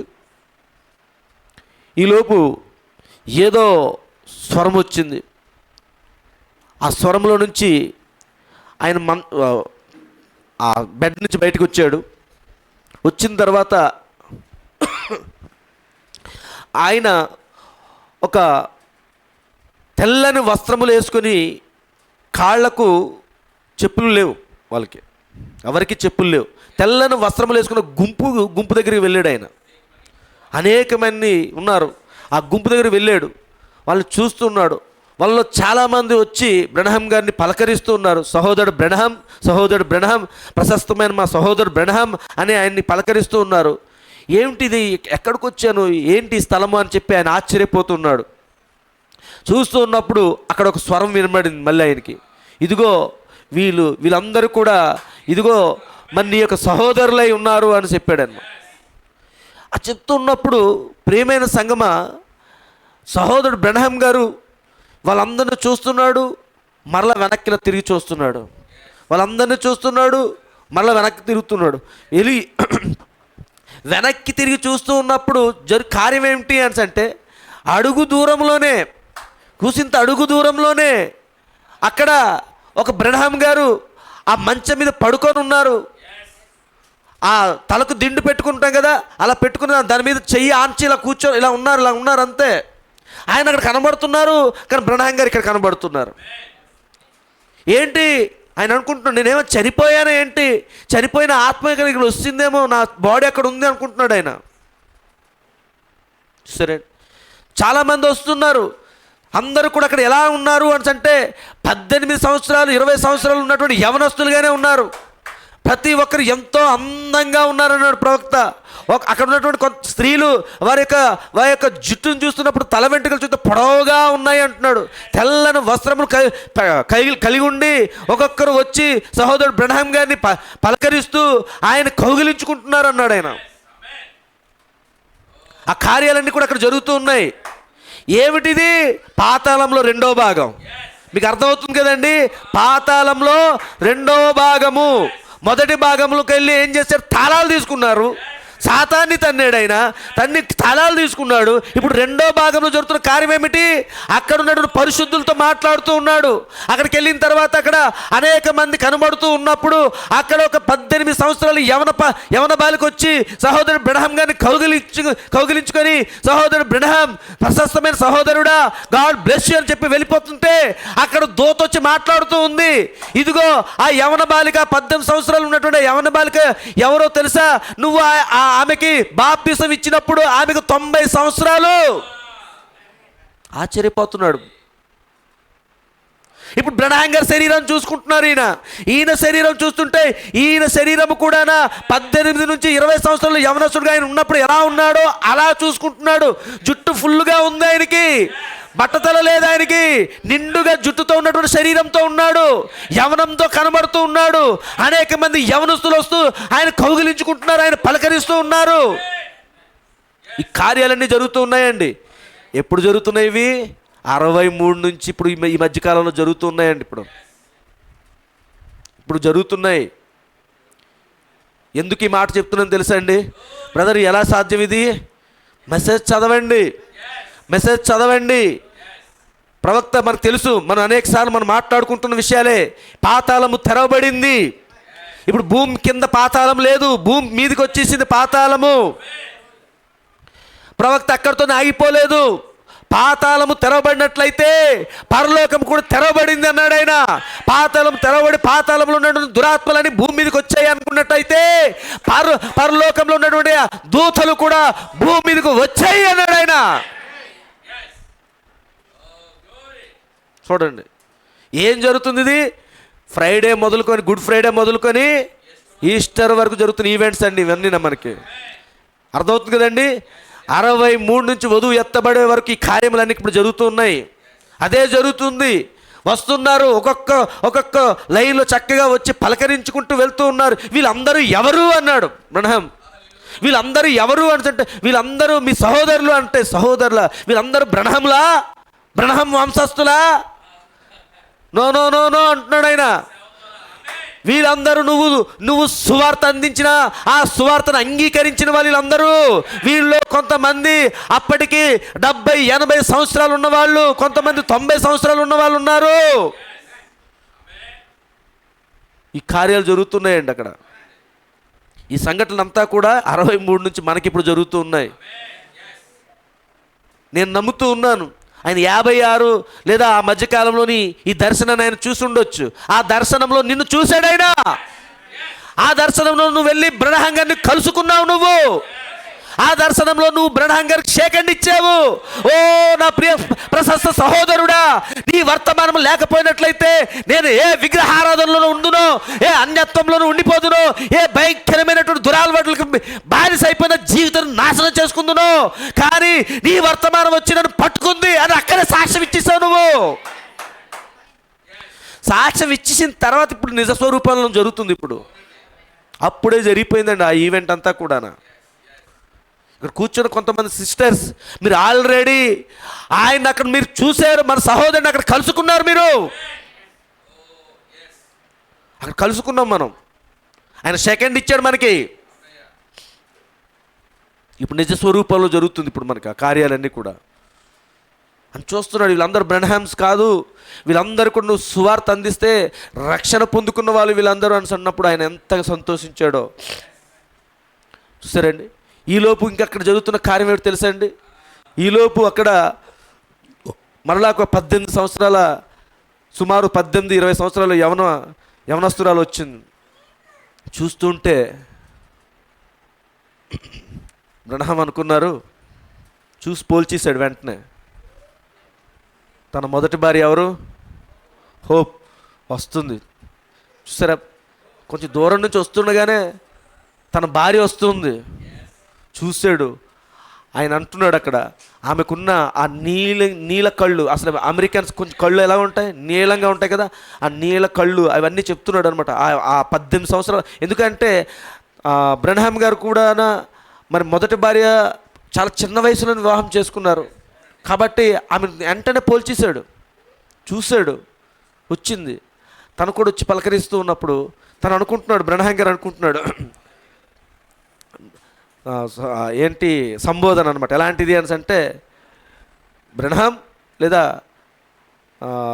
నా ప్రేమైన వాడా అని చెప్పి అలాగా సంబోధించుకుంటారేమో అన్నట్టుగా అనుకుంటే, ఆమె వచ్చి ఏమంటుంది అని అంటే, నా ప్రశస్త సహోదరుడా అంటుంది. హల్లెలూయా! ఎటువంటి ప్రేమ అది మాటలతో వర్ణించలేనిది. ఈ భౌతికమైన శరీరంలో ఉన్నప్పుడు ఈ లైంగిక గ్రంథులు శరీరంతో కలిగి ఉన్నంత వరకు మనకి ఏది ఎవరు ఏంటనేది మనకి ఇక్కడ ఉన్న ప్రతి దానికి ఈ కామత్వం అనే కోరికలతో నిండిపోయిన శరీరమే. కాబట్టి ఇక్కడ ఇలాగే ఉంటుంది. ఒకవేళ నువ్వు తిరిగి జన్మించి క్రైస్తవ్యములోనికి వచ్చి పరిశుద్ధాత్మ బాప్తిజం పొందుకున్నా ఈ రక్త మాంసాలు కలిగి ఉన్న శరీరంలో ఉన్నంత వరకు నువ్వు టెంప్టింగ్ అవుతూనే ఉంటావు అన్నాడు ప్రవక్త. ఎందుకు అంటే ఈ రక్త మాంసాలు కలిగిన శరీరంలోని ఇంకను లైంగిక గ్రంథులు చచ్చిపోలేదు అన్నాడు ఆయన. ఈ లైంగిక గ్రంథులు ఎప్పుడు తీసివేయబడతాయండి? నువ్వు థియోఫన్లోకి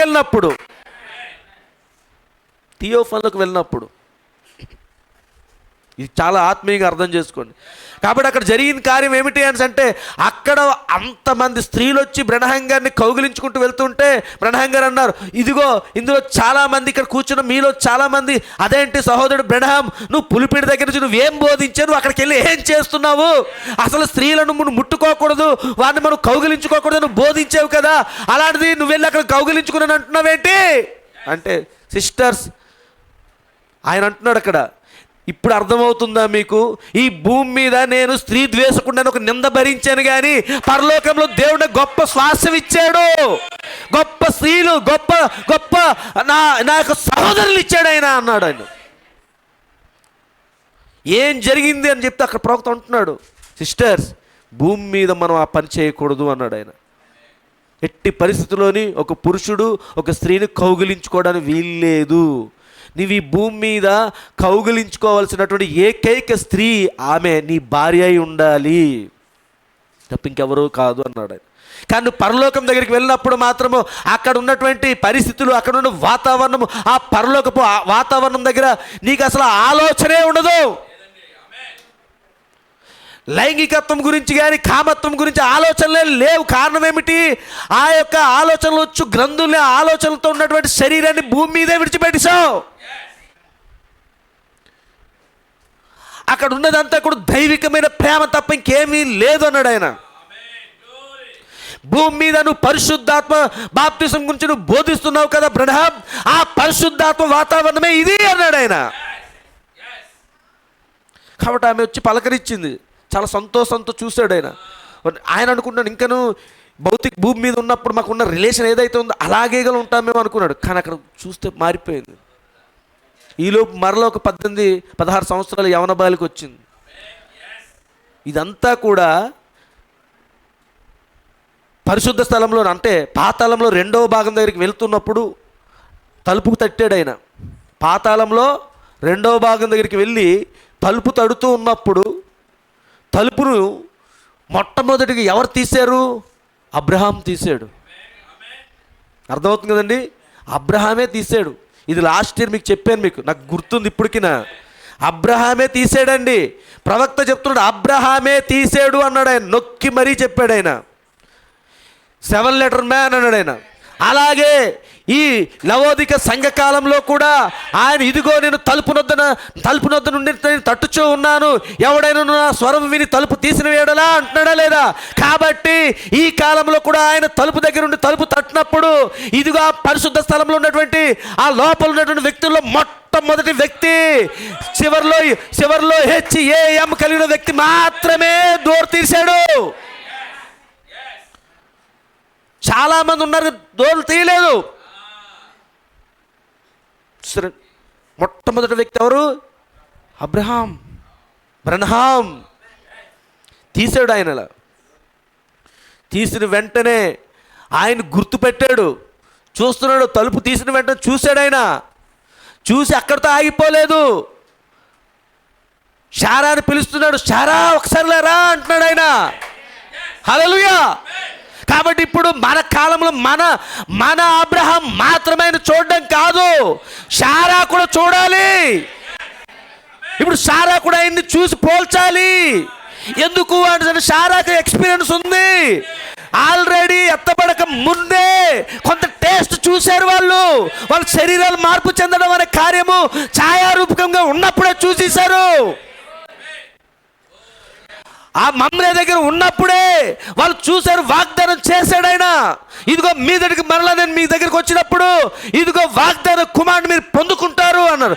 ఎప్పుడైతే ఆయన చెప్పి వెళ్ళాడో అప్పుడు ప్రతిరోజు చూస్తుంటే సడన్గా ఒక రోజు వారి శరీరాలు యవనస్తులుగా మారిపోయే కార్యము చూశారు. అది అక్కడ తాత్కాలికమే, అది అక్కడ శాశ్వతమైనది కాదండి, తాత్కాలికమైందే.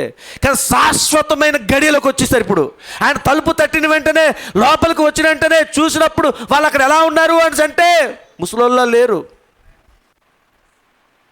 కానీ అక్కడికి వచ్చేసరికి ఆ ఈవెంట్ దగ్గరికి వచ్చినప్పుడు ఏది అక్కడ ఉన్నటువంటి మమ్రే దగ్గర ఉన్నప్పుడు వాళ్ళు వయసు మాత్రము 99, అబ్రహాం వయసు 100, కానీ యవనస్తులుగా ఉన్నారు. వయసు అంతేనండి, వయసు కూడా వెనక్కి వెళ్ళిపోలేదు. కానీ ఇక్కడికి వచ్చేసరికి రెండూ జరిగిపోయాయి. వయసు వెనక్కి వచ్చేసింది, శరీరం వెనక్కి వచ్చేసింది, రెండూ జరుగుతున్నాయి. కాబట్టి ప్రియమైన సంగమా, అది కొంచెం అది ఒక టేస్ట్. ఎత్తబడడానికి ఇదిగో ఇలా ఉంటుంది. ఎత్తబడి జరిగేటప్పుడు ఈ కార్యములు జరుగుతాయి, నీ పేరు మార్చబడుతుంది, నీ శరీరం మార్పు చెందుతుంది అని చెప్పడానికి మమ్రే దగ్గర ఒక ఈవెంట్ అది. కానీ అసలైన కార్యం ఇప్పుడు జరుగుతూ ఉంది. అలాగే ఈ నీవు నేను కూడా నువ్వు ఎప్పుడైతే తిరిగి జన్మిస్తున్నావో, ఎప్పుడైతే నువ్వు పరిశుద్ధాత్మ చేత పట్టబడుతున్నావో, ఎప్పుడైతే నీ శరీరము పరిశుద్ధాత్మకు నివసించే స్థలంగా మార్చుకుంటున్నావో, ఆ క్షణం నుంచి నువ్వు ఎక్కడున్నావు అంటే భూమి మీద కాదు, పరలోకంలో ఉన్నావు. పరలోకంలో ఉన్నావండి. ఏమిటిది? అబ్రహాము శారాలు మమ్రే దగ్గర పొందుకున్న అనుభవం ఇది. కానీ ఒక దినాన ఖచ్చితంగా, ఈ దినములలో ఒక దినాన నిశ్చయంగా మనము ఈ తాత్కాలికంగా అనుభవిస్తున్నది కాదు, కానీ శాశ్వతమైనటువంటి ఆ గొప్ప నిశ్చత్వము, శాశ్వతమైనటువంటి జీవితాన్ని కలిగి ఉండబోతున్నాం. ఆ కార్యమే జరుగుతుంది ఈ త్వరలోనే జరుగుతుందండి. అది ఇంకా లేట్ అయితే లేదు. ఇక్కడ ఉన్నటువంటి ఈ యవన బిడ్డలు ఇంకో జనరేషన్ కోసం వాళ్ళు వెయిట్ చేస్తున్నారేమో తెలియదు, కానీ నాకు తెలిసినంత వరకు ప్రవక్త చెప్పిన వర్తమానం ప్రకారంగా నా హృదయంలో కలుగుతున్న ప్రేరేపణ బట్టి అది ఎక్కువ కాలం అయితే కాదండి.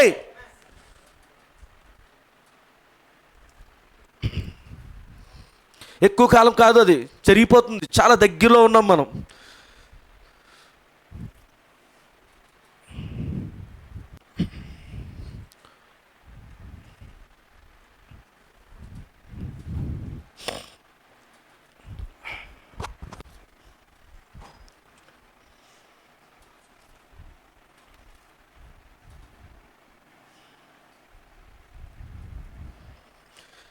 ప్రియమైన సంగమా, గమనించండి, ఎక్కడ ఉన్నామనేది మనకు అర్థమవుతుంది. మొదటి రాకడలో ఏం జరుగుతుందో ఇప్పుడు రెండవ రాకడలో కూడా అదే కార్యం జరుగుతుంది. జాగ్రత్తగా గమనించండి. ఎందుకు ఈ విషయాలు చెప్తున్నాను? మొదటి రాకడలో చాలామంది తప్పిపోయారు. వాళ్ళ కళ్ళ ముందే లేఖనాలు నెరవేర్పు జరుగుతుంది. వాళ్ళ కళ్ళ మీద ఎవరి కోసమైతే వాళ్ళు ఎదురు చూశారో ఆయనే ప్రత్యక్షమయ్యాడు. వాళ్ళ కళ్ళ ముందు ఆయనే భూమి మీద 3.5 సంవత్సరాల సువార్త ఆయన కోసం రాయబడిన ప్రతి లేఖనం కూడా ఆయన శరీరంలోనూ నెరవేర్పు జరుగుతూనే ఉంది. లేఖనాలను అప్పుడు చాలా సందర్భాలు వచ్చినప్పుడు లేఖనాలను ఆయన ఎత్తి చూపుతూనే ఉన్నాడు. అయినా కానీ వాళ్ళ కనులు తెరవబడలేదు. రెండవ రాకడలో పరిస్థితి కూడా అదే జరుగుతుంది. రెండవ రాకడ పరిస్థితి కూడా అదే జరుగుతుందండి. ఎప్పుడైతే పాతాళం దగ్గర అక్కడ ఆ గొప్ప ఆ ఈవెంట్ దగ్గరికి వెళ్ళిన తర్వాత, అక్కడికి చూసిన తర్వాత, అక్కడ 18 సంవత్సరాల ఆ బాలిక వచ్చి మాట్లాడుతుంది, మరలా పలకరిస్తూ ఉంది. పలకరిస్తున్నప్పుడు మరలా, కానీ ఇక్కడ జాగ్రత్త చూడండి, ఈ కార్యంలో ఎలా ఉంది అని అంటే, ఈ 18 సంవత్సరాల యవన బాలిక ఎలాగుందో బ్రహ్నం గారు ఎప్పుడు చూడలేదు. ఈ యవనస్తురాలు 18 సంవత్సరాల నుంచి 20 సంవత్సరాల మధ్యలో ఉన్నటువంటి యవనస్తురాలు ఆయన దగ్గరికి వచ్చి పలకరిస్తున్నప్పుడు, మా ప్రశస్త సహోదరుడా అని పలకరిస్తున్నాడు. ఎలాగా అంటే, అందరూ ఆదికి ముందే చాలామంది వచ్చి పలకరించి వెళ్ళారు కాబట్టి అలాగే ఈమె కూడా వచ్చి పలకరిస్తుందేమో అనుకుంటే, అప్పుడు ఆమె అడుగుతున్నాను, గుర్తుపట్టలేదా అనేసి. లేదమ్మా అని అన్నారు. నేను నీ షారోన్ని, నీ చిన్న షారోన్ని అన్నాడు. హల్లెలూయా. అదేంటి షారోన్ అంటున్నావు, నువ్వు అప్పుడు 6 నెలలు పసికందువు కదా అని అడిగితే, అదేంటి నీవు బోధించిన వర్తమానం నువ్వే మర్చిపోయావా అని అన్నాడు. పరలోకంలో ఎవరు పసిపిల్లలు గాను వృద్ధులు గాను ఉండరు, అందరూ ఒకే వయసులో ఉంటారన్న సంగతి నువ్వు బోధించావు కదా అన్నాడు. ఓ అని వెంటనే గుర్తుకొచ్చింది. చూసారా, ఎందుకు ఈ విషయం చెప్తున్నాను?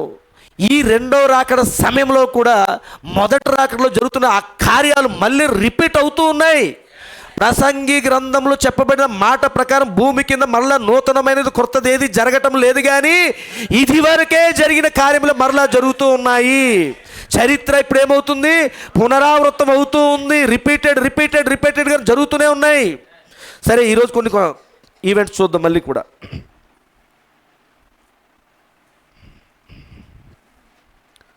జాగ్రత్త చూడండి, ఈ పాతాళం యొక్క 2 భాగాల గురించి కొద్ది చూసి మళ్ళీ కొంచెం ముందుకు వెళ్దాం. పాతాళంలో యేసు ప్రభువారు కలువరి శిలువలో మరణించిన వెంటనే ఆయన పాతాళం దగ్గర వెళ్ళాడు. ఇప్పుడు పాతాళం ఎక్కడుంది? యేసు ప్రభువారు కలువరి శిలువలో మరణించినప్పుడు పాతాళం ఎక్కడుంది? శిలువలోని ఆయన మరణించడానికి ముందు అక్కడ ఉన్నటువంటి శిలువలోని ఒక దొంగ మాట్లాడుతూ ఉన్నాడు. మనమైతే దొంగలము, మనమైతే దోపిడీదారులము, అనేకమైనటువంటి అక్రమాలు చేశాము అని చెప్పి ఆ ఇద్దరు దొంగలు మాట్లాడుకుంటూ ఏమంటున్నారు అంటే, ఇదిగో ఈయనైతే ఏ తప్పు చేయలేదు అని చెప్పి యేసుప్రభు గారి గురించి సాక్ష్యం ఇచ్చాడు ఒక దొంగ. అప్పుడు యేసుప్రభు వారు వెంటనే ఏమన్నాడు అంటే, నేడు నీవు కూడా నాతో పాటు పరదేశులో ఉందువు అన్నాడు ఆయన. అంతే కదండి. అంటే ఇక్కడ ప్రియమైన సంగమ పరదేశం ఉంది. జాగ్రత్తగా గమనిస్తే ఇప్పుడు యేసు ప్రభు వారు ఇందాక మనం చదువుకున్న లేఖనాల ప్రకారంగా ఆయన చనిపోయిన వెంటనే ఆయన చెరలోనికి వెళ్ళాడు. చెరలో ఉన్నటువంటి ఆత్మలకు సువార్తను ప్రకటించడానికి ఆత్మరూపిగా వెళ్ళాడని లేఖనం సెలవిస్తుంది. కాబట్టి ఇక్కడ కలువరి శిలువలో ఆయన మరణించిన వెంటనే ఇమీడియట్గా ఆయన వెళ్ళిన స్థలం ఏమిటి అంటే పాతాళము. మరి పాతాళం ఎక్కడుంది? పాతాళం ఎక్కడ ఉంది అంటే అది భూమి కిందనే ఉంది. ఎక్కడుంది? భూమి కిందనే ఉందండి. పాతాళము భూమి కిందే ఉంది. పరదేశ్ అంటే ఇక్కడ జాగ్రత్త చూడండి. పరదేశ్ అనగా మీరు ఇక్కడ పాతాళంలో 2వ భాగం ముందు చూసారా, అది కాదు. పరిశుద్ధులు నివసిస్తున్న స్థలం ఉంది కదా, అది కాదు. మీకు కొంచెం అర్థమైనట్టుగా ట్రై చేస్తాను. ఇది భూమి కింద ఇదంతా పాతాళం. ఇది భూమి కింద భాగము. ఈ భాగంలో 2 భాగాలు. ఇందులో ఇదొక భాగం. అంతేనండి. ఇందులో పరిశుద్ధులు ఉంటారు. పాత నిబంధన భక్తులందరూ ఇక్కడే ఉంటారు. ఇందులో పాత నిబంధన ఆదాము మొదలుకొని అలాగే యేసు క్రీస్తు వారు కలువరి శిలువలో మరణించడానికి ముందున్న వాళ్ళందరూ నశించిపోయిన వాళ్ళు. ఆ కాలంలో ప్రత్యక్షపరచబడిన వాక్యాన్ని తృణీకరించిన వాళ్ళు వీళ్ళందరూ కూడా ఇక్కడ ఉంటారు. అంటే ఇక్కడ ఉన్న వాళ్ళు ఎవరు అంటే పరిశుద్ధులు. ఆ కాలానికి అభిషేకించబడిన వాక్యాన్ని అంగీకరించిన వాళ్ళు ఇక్కడ ఉంటారు. ఆ కాలానికి అభిషేకించబడిన వాక్యాన్ని తృణీకరించిన వాళ్ళు ఇక్కడ ఉంటున్నారు. అర్థమవుతుందండి. ఈ స్థలంలో ఇక్కడ నశించిపోయిన ఆత్మలు ఉంటాయి. ఈ స్థలంలో రక్షింపబడిన వారు ఉంటారు. ఈ స్థలంలో నశించిపోయిన ఆత్మలతో పాటు అపవాది సాతాను లూసిఫర్ కూడా ఇక్కడే ఉంటాడు. ఈ కాలం అంతా కూడా ఇక్కడ కలువరి శిలువలో ఆయన ఉన్నప్పుడు ఆయన ప్రాణం విడిచిపెట్టిన తర్వాత జరుగుతున్న కార్యం గురించి నేను చెప్తున్నాను. కాబట్టి ఆయన కలువరి శిలువలో మరణించినప్పుడు ఆయన ఆత్మ తండ్రి దగ్గరికి వెళ్ళింది. హల్లెలూయా. కానీ ఆయన యొక్క లేదా థియోఫనీ లేదా వాక్య శరీరంగా ఉన్నటువంటి ఆయన ఇప్పుడు ఎక్కడికి వెళ్ళాడు అని అంటే భూమి కింద ఉన్నటువంటి పాతాళం దగ్గరికి వెళ్ళాడు. మరి భూమి కింద పాతాళం ఉందని నువ్వు ఎలా చెప్పగలవు బ్రదరు? బ్రెన్హామ్ గారు మనకి ఏమని చెప్పారా? లేదా వాక్యం ఏమని చెప్తుందా? బైబిల్ ఏమని చెప్తుందా? బైబిల్ చెప్తుంది, ఖచ్చితంగా బైబిల్ చెప్తుంది. కొంచెం లేఖనాలు చూద్దాం. సమూయేలు గ్రంథము, మొదటి సమూయేలు గ్రంథం మనందరికి బాగా తెలిసిందే.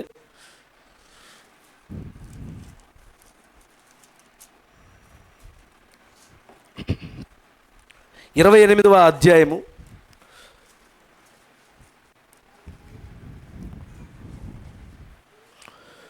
3వ వచనం నుంచి చదువుదామండి. 28వ అధ్యాయం, మొదటి సమూయేలు గ్రంథము 28వ అధ్యాయము 3వ వచనం నుంచి మనం చదువుదాం. మన బ్రదర్ సహాయం చేయండి. అందరు జాగ్రత్త వినండి. ఇది ఎందుకు ఈ లేఖనాలు మనం ఎందుకు ధ్యానం చేస్తున్నాం? ఏ కారణం అండి? పాతాళం ఎక్కడుంది? యేసు ప్రభు వారు మరణించినప్పుడు ఆయన పాతాళంలోకి వెళ్ళాడు అని బైబిల్ చెప్తుంది. కాబట్టి ఇప్పుడు ఈ పాతాళం ఎక్కడుంది అనేది మనం చూడాలి.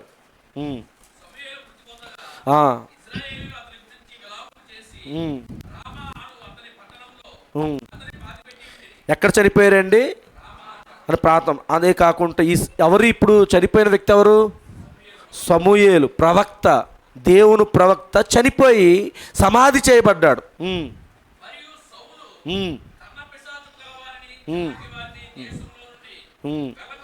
ఎందుకు అని అంటే దేవుడు అక్కడ ఆల్రెడీ ఒక ప్రవక్తను వాడుకుంటూ ఉన్నాడు.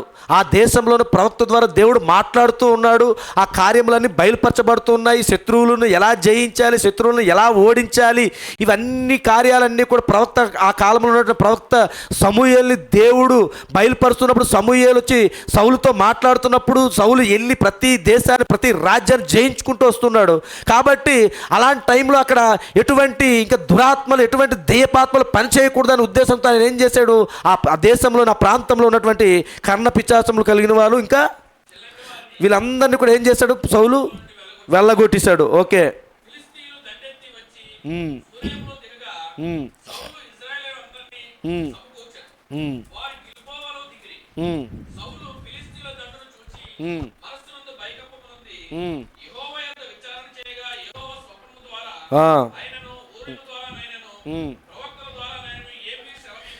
చూడండి, ఇక్కడ సౌలుకి ఉన్న మంచి అలవాటు ఏమిటి అంటే ఆదివారం అవుతే సంఘానికి రావడం. సౌలుకు ఉన్న మంచి గుడ్ హ్యాబిట్ అది. ఆదివారం కానీ ఇలాంటి విషయాలు మంచి క్వాలిటీగా ఉన్నాడు, మంచి క్రమంతో ఉన్నాడు. కాబట్టి ఆ ప్రత్యక్షత అతనికి ఉంది. నేను దేవుణ్ణి ఇప్పుడు సంప్రదించాలి, దేవుణ్ణి నేను అడగాలి అంటే దానికి ఒక మార్గం ఉందని సౌలుకి మాత్రం తెలుసండి. కానీ ఈరోజు క్రైస్తవులకి చాలామందికి ఏదైనా ఒక సమస్య వచ్చింది, ఏదైనా ఒక ప్రాబ్లం వచ్చినప్పుడు అది దేవుని దగ్గరికి ఎలాగే, ఏ కోణంలో, ఏ క్రమంలో వెళ్ళి అడగాలనేది ఇప్పటికీ తెలియదు. కానీ సౌలు ఎలాంటి క్రమాన్ని కలిగి ఉన్నాడు? ఇప్పుడు వచ్చింది, ఒక ఉపద్రవం వచ్చింది, దేశం మీదకి శత్రువులు వస్తూ ఉన్నారు, దాడి చేస్తూ ఉన్నారు. ఈ శత్రువులను ఎలా జయించాలి అని అంటే, నేను రాజుని, నా దగ్గర గొప్ప సైన్యం ఉంది, నా దగ్గర గొప్ప డాళ్ళు ఉన్నాయి, గొప్ప యుద్ధ నైపుణ్యం కలిగిన వీరులు ఉన్నారు, కాబట్టి వీళ్ళందరినీ ఉపయోగించేసుకొని నేను వెళ్ళి యుద్ధం చేసేస్తాను అని అనలేదు. అక్కడ ఎవరిని సంప్రదించాలనుకుంటున్నాడు? దేవుణ్ణి సంప్రదించాలనుకుంటున్నాడండి. మొట్టమొదటి దేవుడి దగ్గరికే వెళ్ళాలి అనే ఆలోచన మాత్రం సౌలు గారికి ఉండడం వల్ల ఇక్కడ ఏం జరిగింది చూడండి. అక్కడ సౌలు ఫిలిష్తీయుల దండును చూచి మనసునందు భయకంపమునుంది యెహోవా యొద్ద విచారణ చేయగా యెహోవా స్వప్నము ద్వారానైనను, ఊరీము ద్వారానైనను, ప్రవక్తల ద్వారానైనను ఏమీ సెలవీయకుండెను. ఇంతకుముందు విచారణ చేసినట్లయితే ఆ కాలంలోని ఒకవేళ ఆ ప్రాంతంలో ప్రవక్త అనేవాడు ఎవరూ లేరు అనుకుందాం. ప్రవక్త లేకుండా ఉన్న టైంలోని దేవుడిని సంప్రదించాలి అనుకుంటే దేవుడు ఎలాగా అంటే కళ ద్వారా మాట్లాడేవాడు. ఎవరో ఒక వ్యక్తికి కళ ఇచ్చి ఆ కళ ద్వారా దేవుడు మాట్లాడేవాడు. ఇదిగో నాకు ఈ కళ వచ్చింది, దేవుడు నాకు ఈ కళ ఇచ్చాడు, ఓ సౌలరాజా, ఇదిగో మరి ఈ దేశాన్ని మీద నువ్వు యుద్ధంకి వెళ్ళడానికి వీల్లేదు, ఇప్పుడు కొద్దిగా ఆగు, లేదా ఈ దేశానికి యుద్ధం చెయ్యు అన్న కళ దేవుడు చూపించాడని చెప్పడానికి అవకాశం ఉంది. ఇప్పుడు ఆ కళల ద్వారా కూడా ఏ కార్యం జరగట్లేదు. కనీసం ఇంకా అక్కడ ఇంకేంటి ఊరీము, రెండోది ఏమిటి ఊరీము తూమీము, ఈ రెండు కార్యాలు ఉన్నాయి.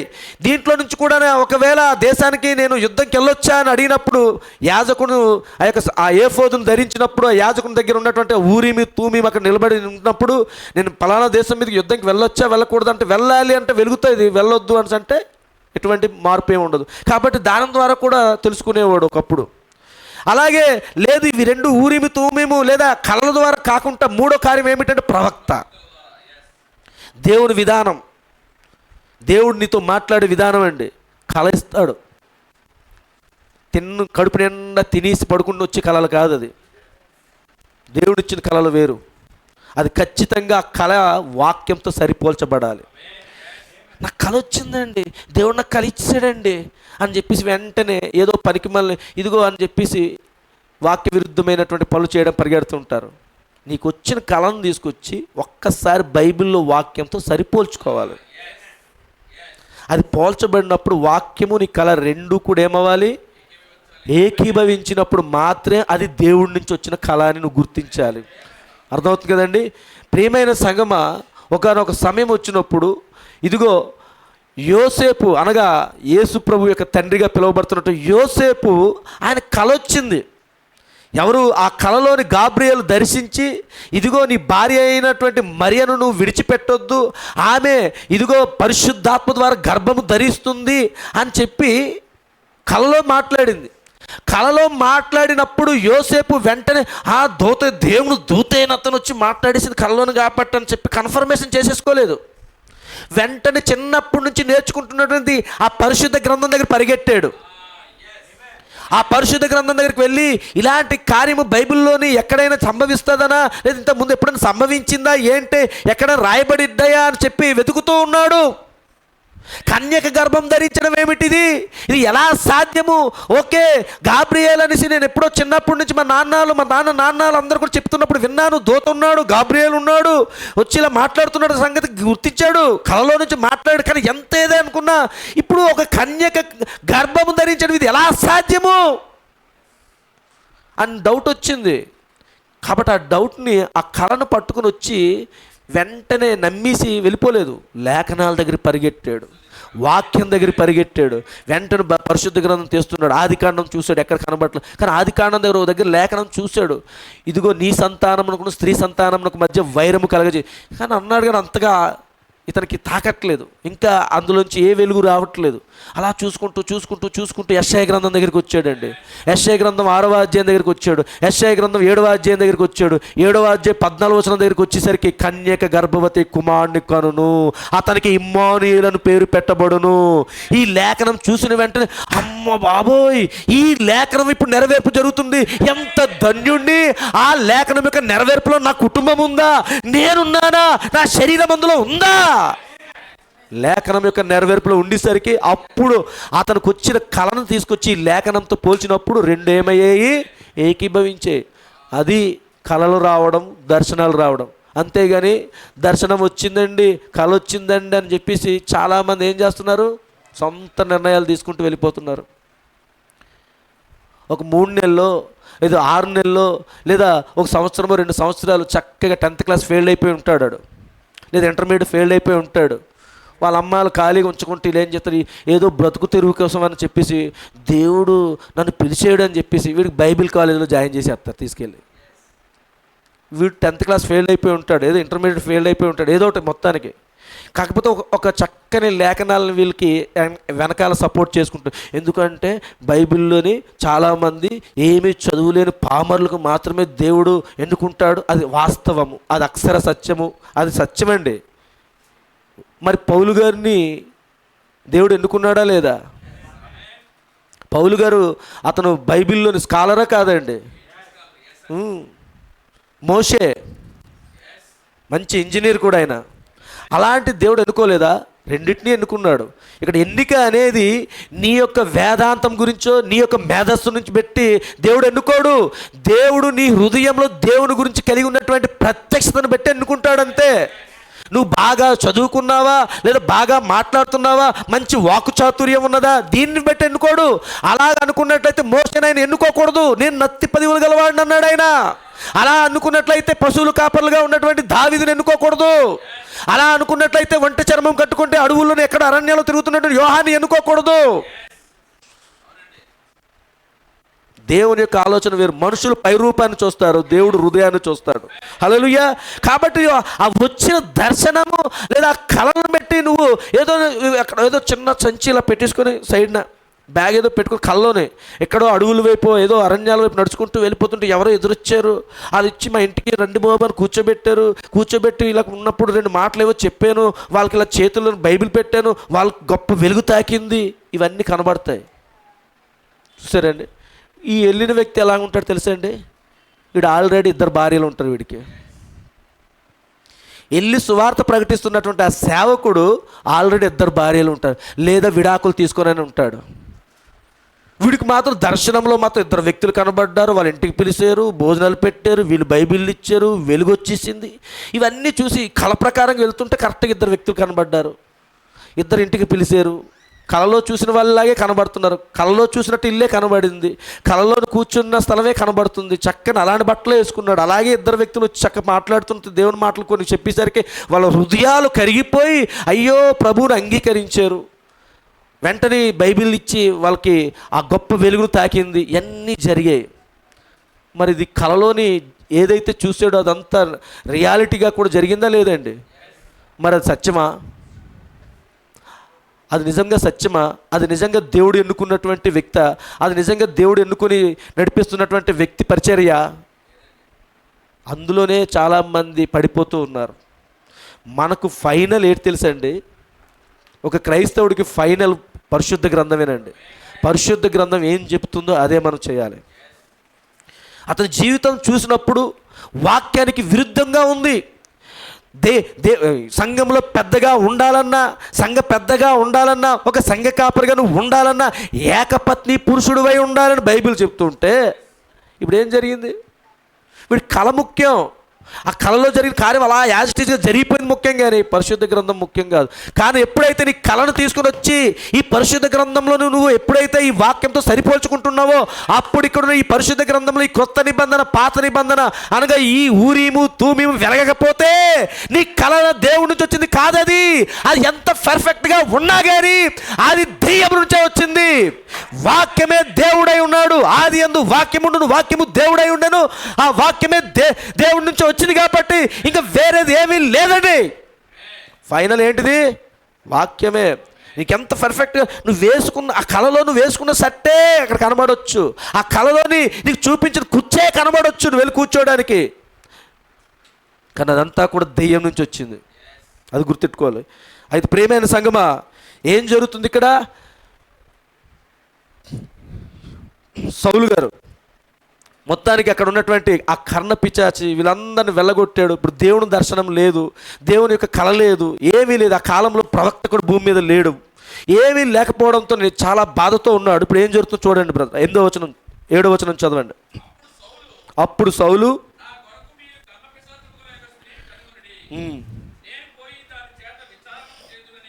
ఎస్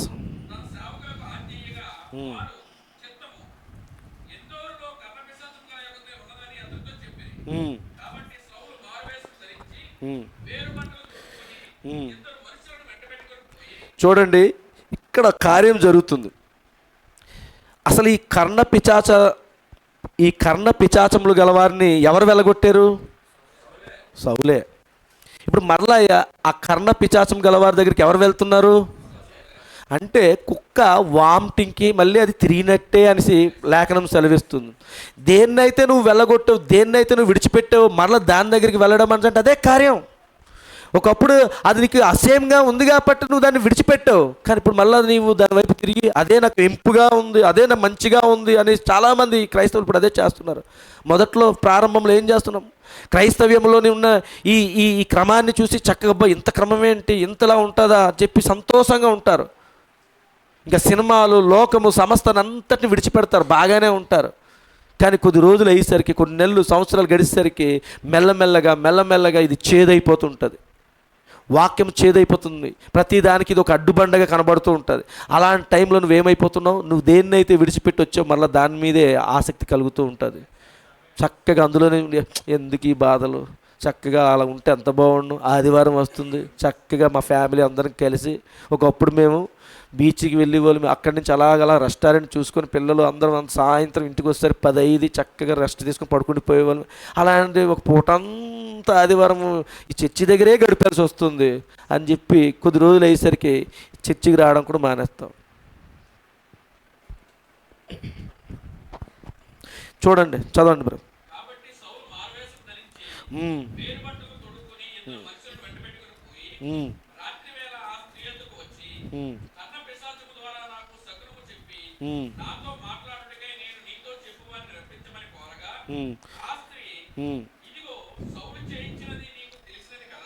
కాదా?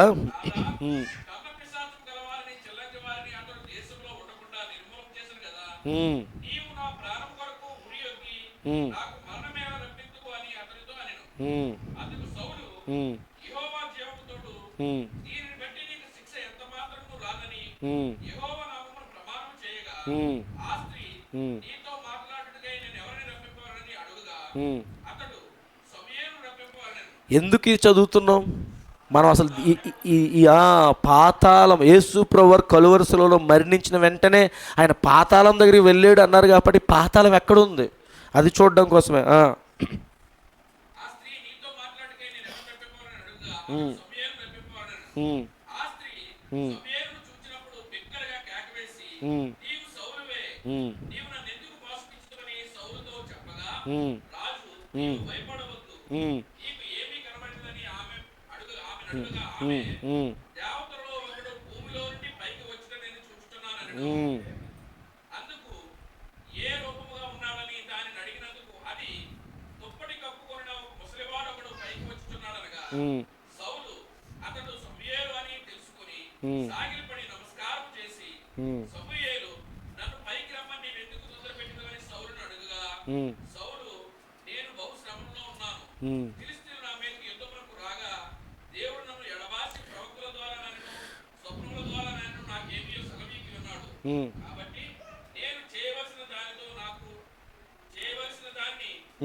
చాలండి.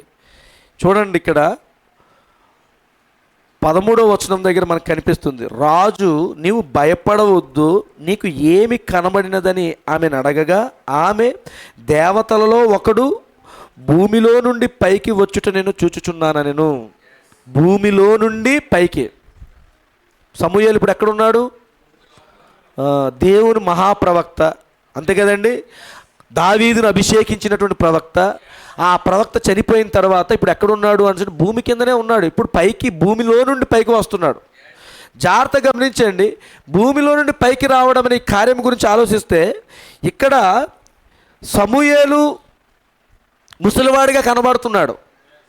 మీరు గమనించండి, సమూయేలు ఇక్కడ ముసలివాడిగా కనబడుతున్నాడు. అసలు మనం ఎలా ఉండాలి? ఎలా ఉండాలండి? యవనస్తులుగా ఉండాలి. కానీ ఇక్కడ ముసలివాడిగా ఎందుకు కనబడుతున్నాడు? ఎందుకు తెలుసండి? థియోఫనులు ఉండే స్థలం అది కాదు. నీ యొక్క థియోఫనీ వాక్య నీ శరీరము, నీ థియోఫనీ శరీరము ఉండే స్థలం అది కాదండి. ఇంకను వాళ్ళకి థియోఫన్లు ఇవ్వబడలేదు. మీకు అర్థమవుతుంది కదండి? ఇంకను వాళ్ళకి వాక్య శరీరం ఇవ్వబడలేదండి. ఎప్పుడు ఇవ్వబడింది? ఆయన కలువరి శిలువలో మరణించినప్పుడు ఆయన థియోఫను ధరించుకొని ఆ థియోఫన్లు ఇవ్వడానికి ఆయన దగ్గరికి వెళ్ళాడు. ఆ చెరలో ఉన్న దగ్గరికి ఎందుకు వెళ్ళాడు? వాళ్ళకి థియోఫన్లు ఇవ్వడానికే. ఇప్పుడు కూడా అదే కార్యం జరుగుతూ ఉంది. ఆయన థియోఫన్కి ఎందుకు వచ్చాడు ఇక్కడికి? ఆయన థియోఫన్గా ఎందుకు ఇక్కడికి వచ్చాడు అంటే, ఇక్కడ కూర్చున్న కొంతమందికి ఆయన థియోఫన్లు ఇవ్వడానికే, కొంతమందికి వాక్య శరీరములు ఇవ్వడానికే వచ్చాడండి ఆయన. ఆ కార్యమే జరుగుతూ ఉంది. 63 మొదలుకొని ఇప్పుడు దాకా జరుగుతున్న కార్యములు అవే.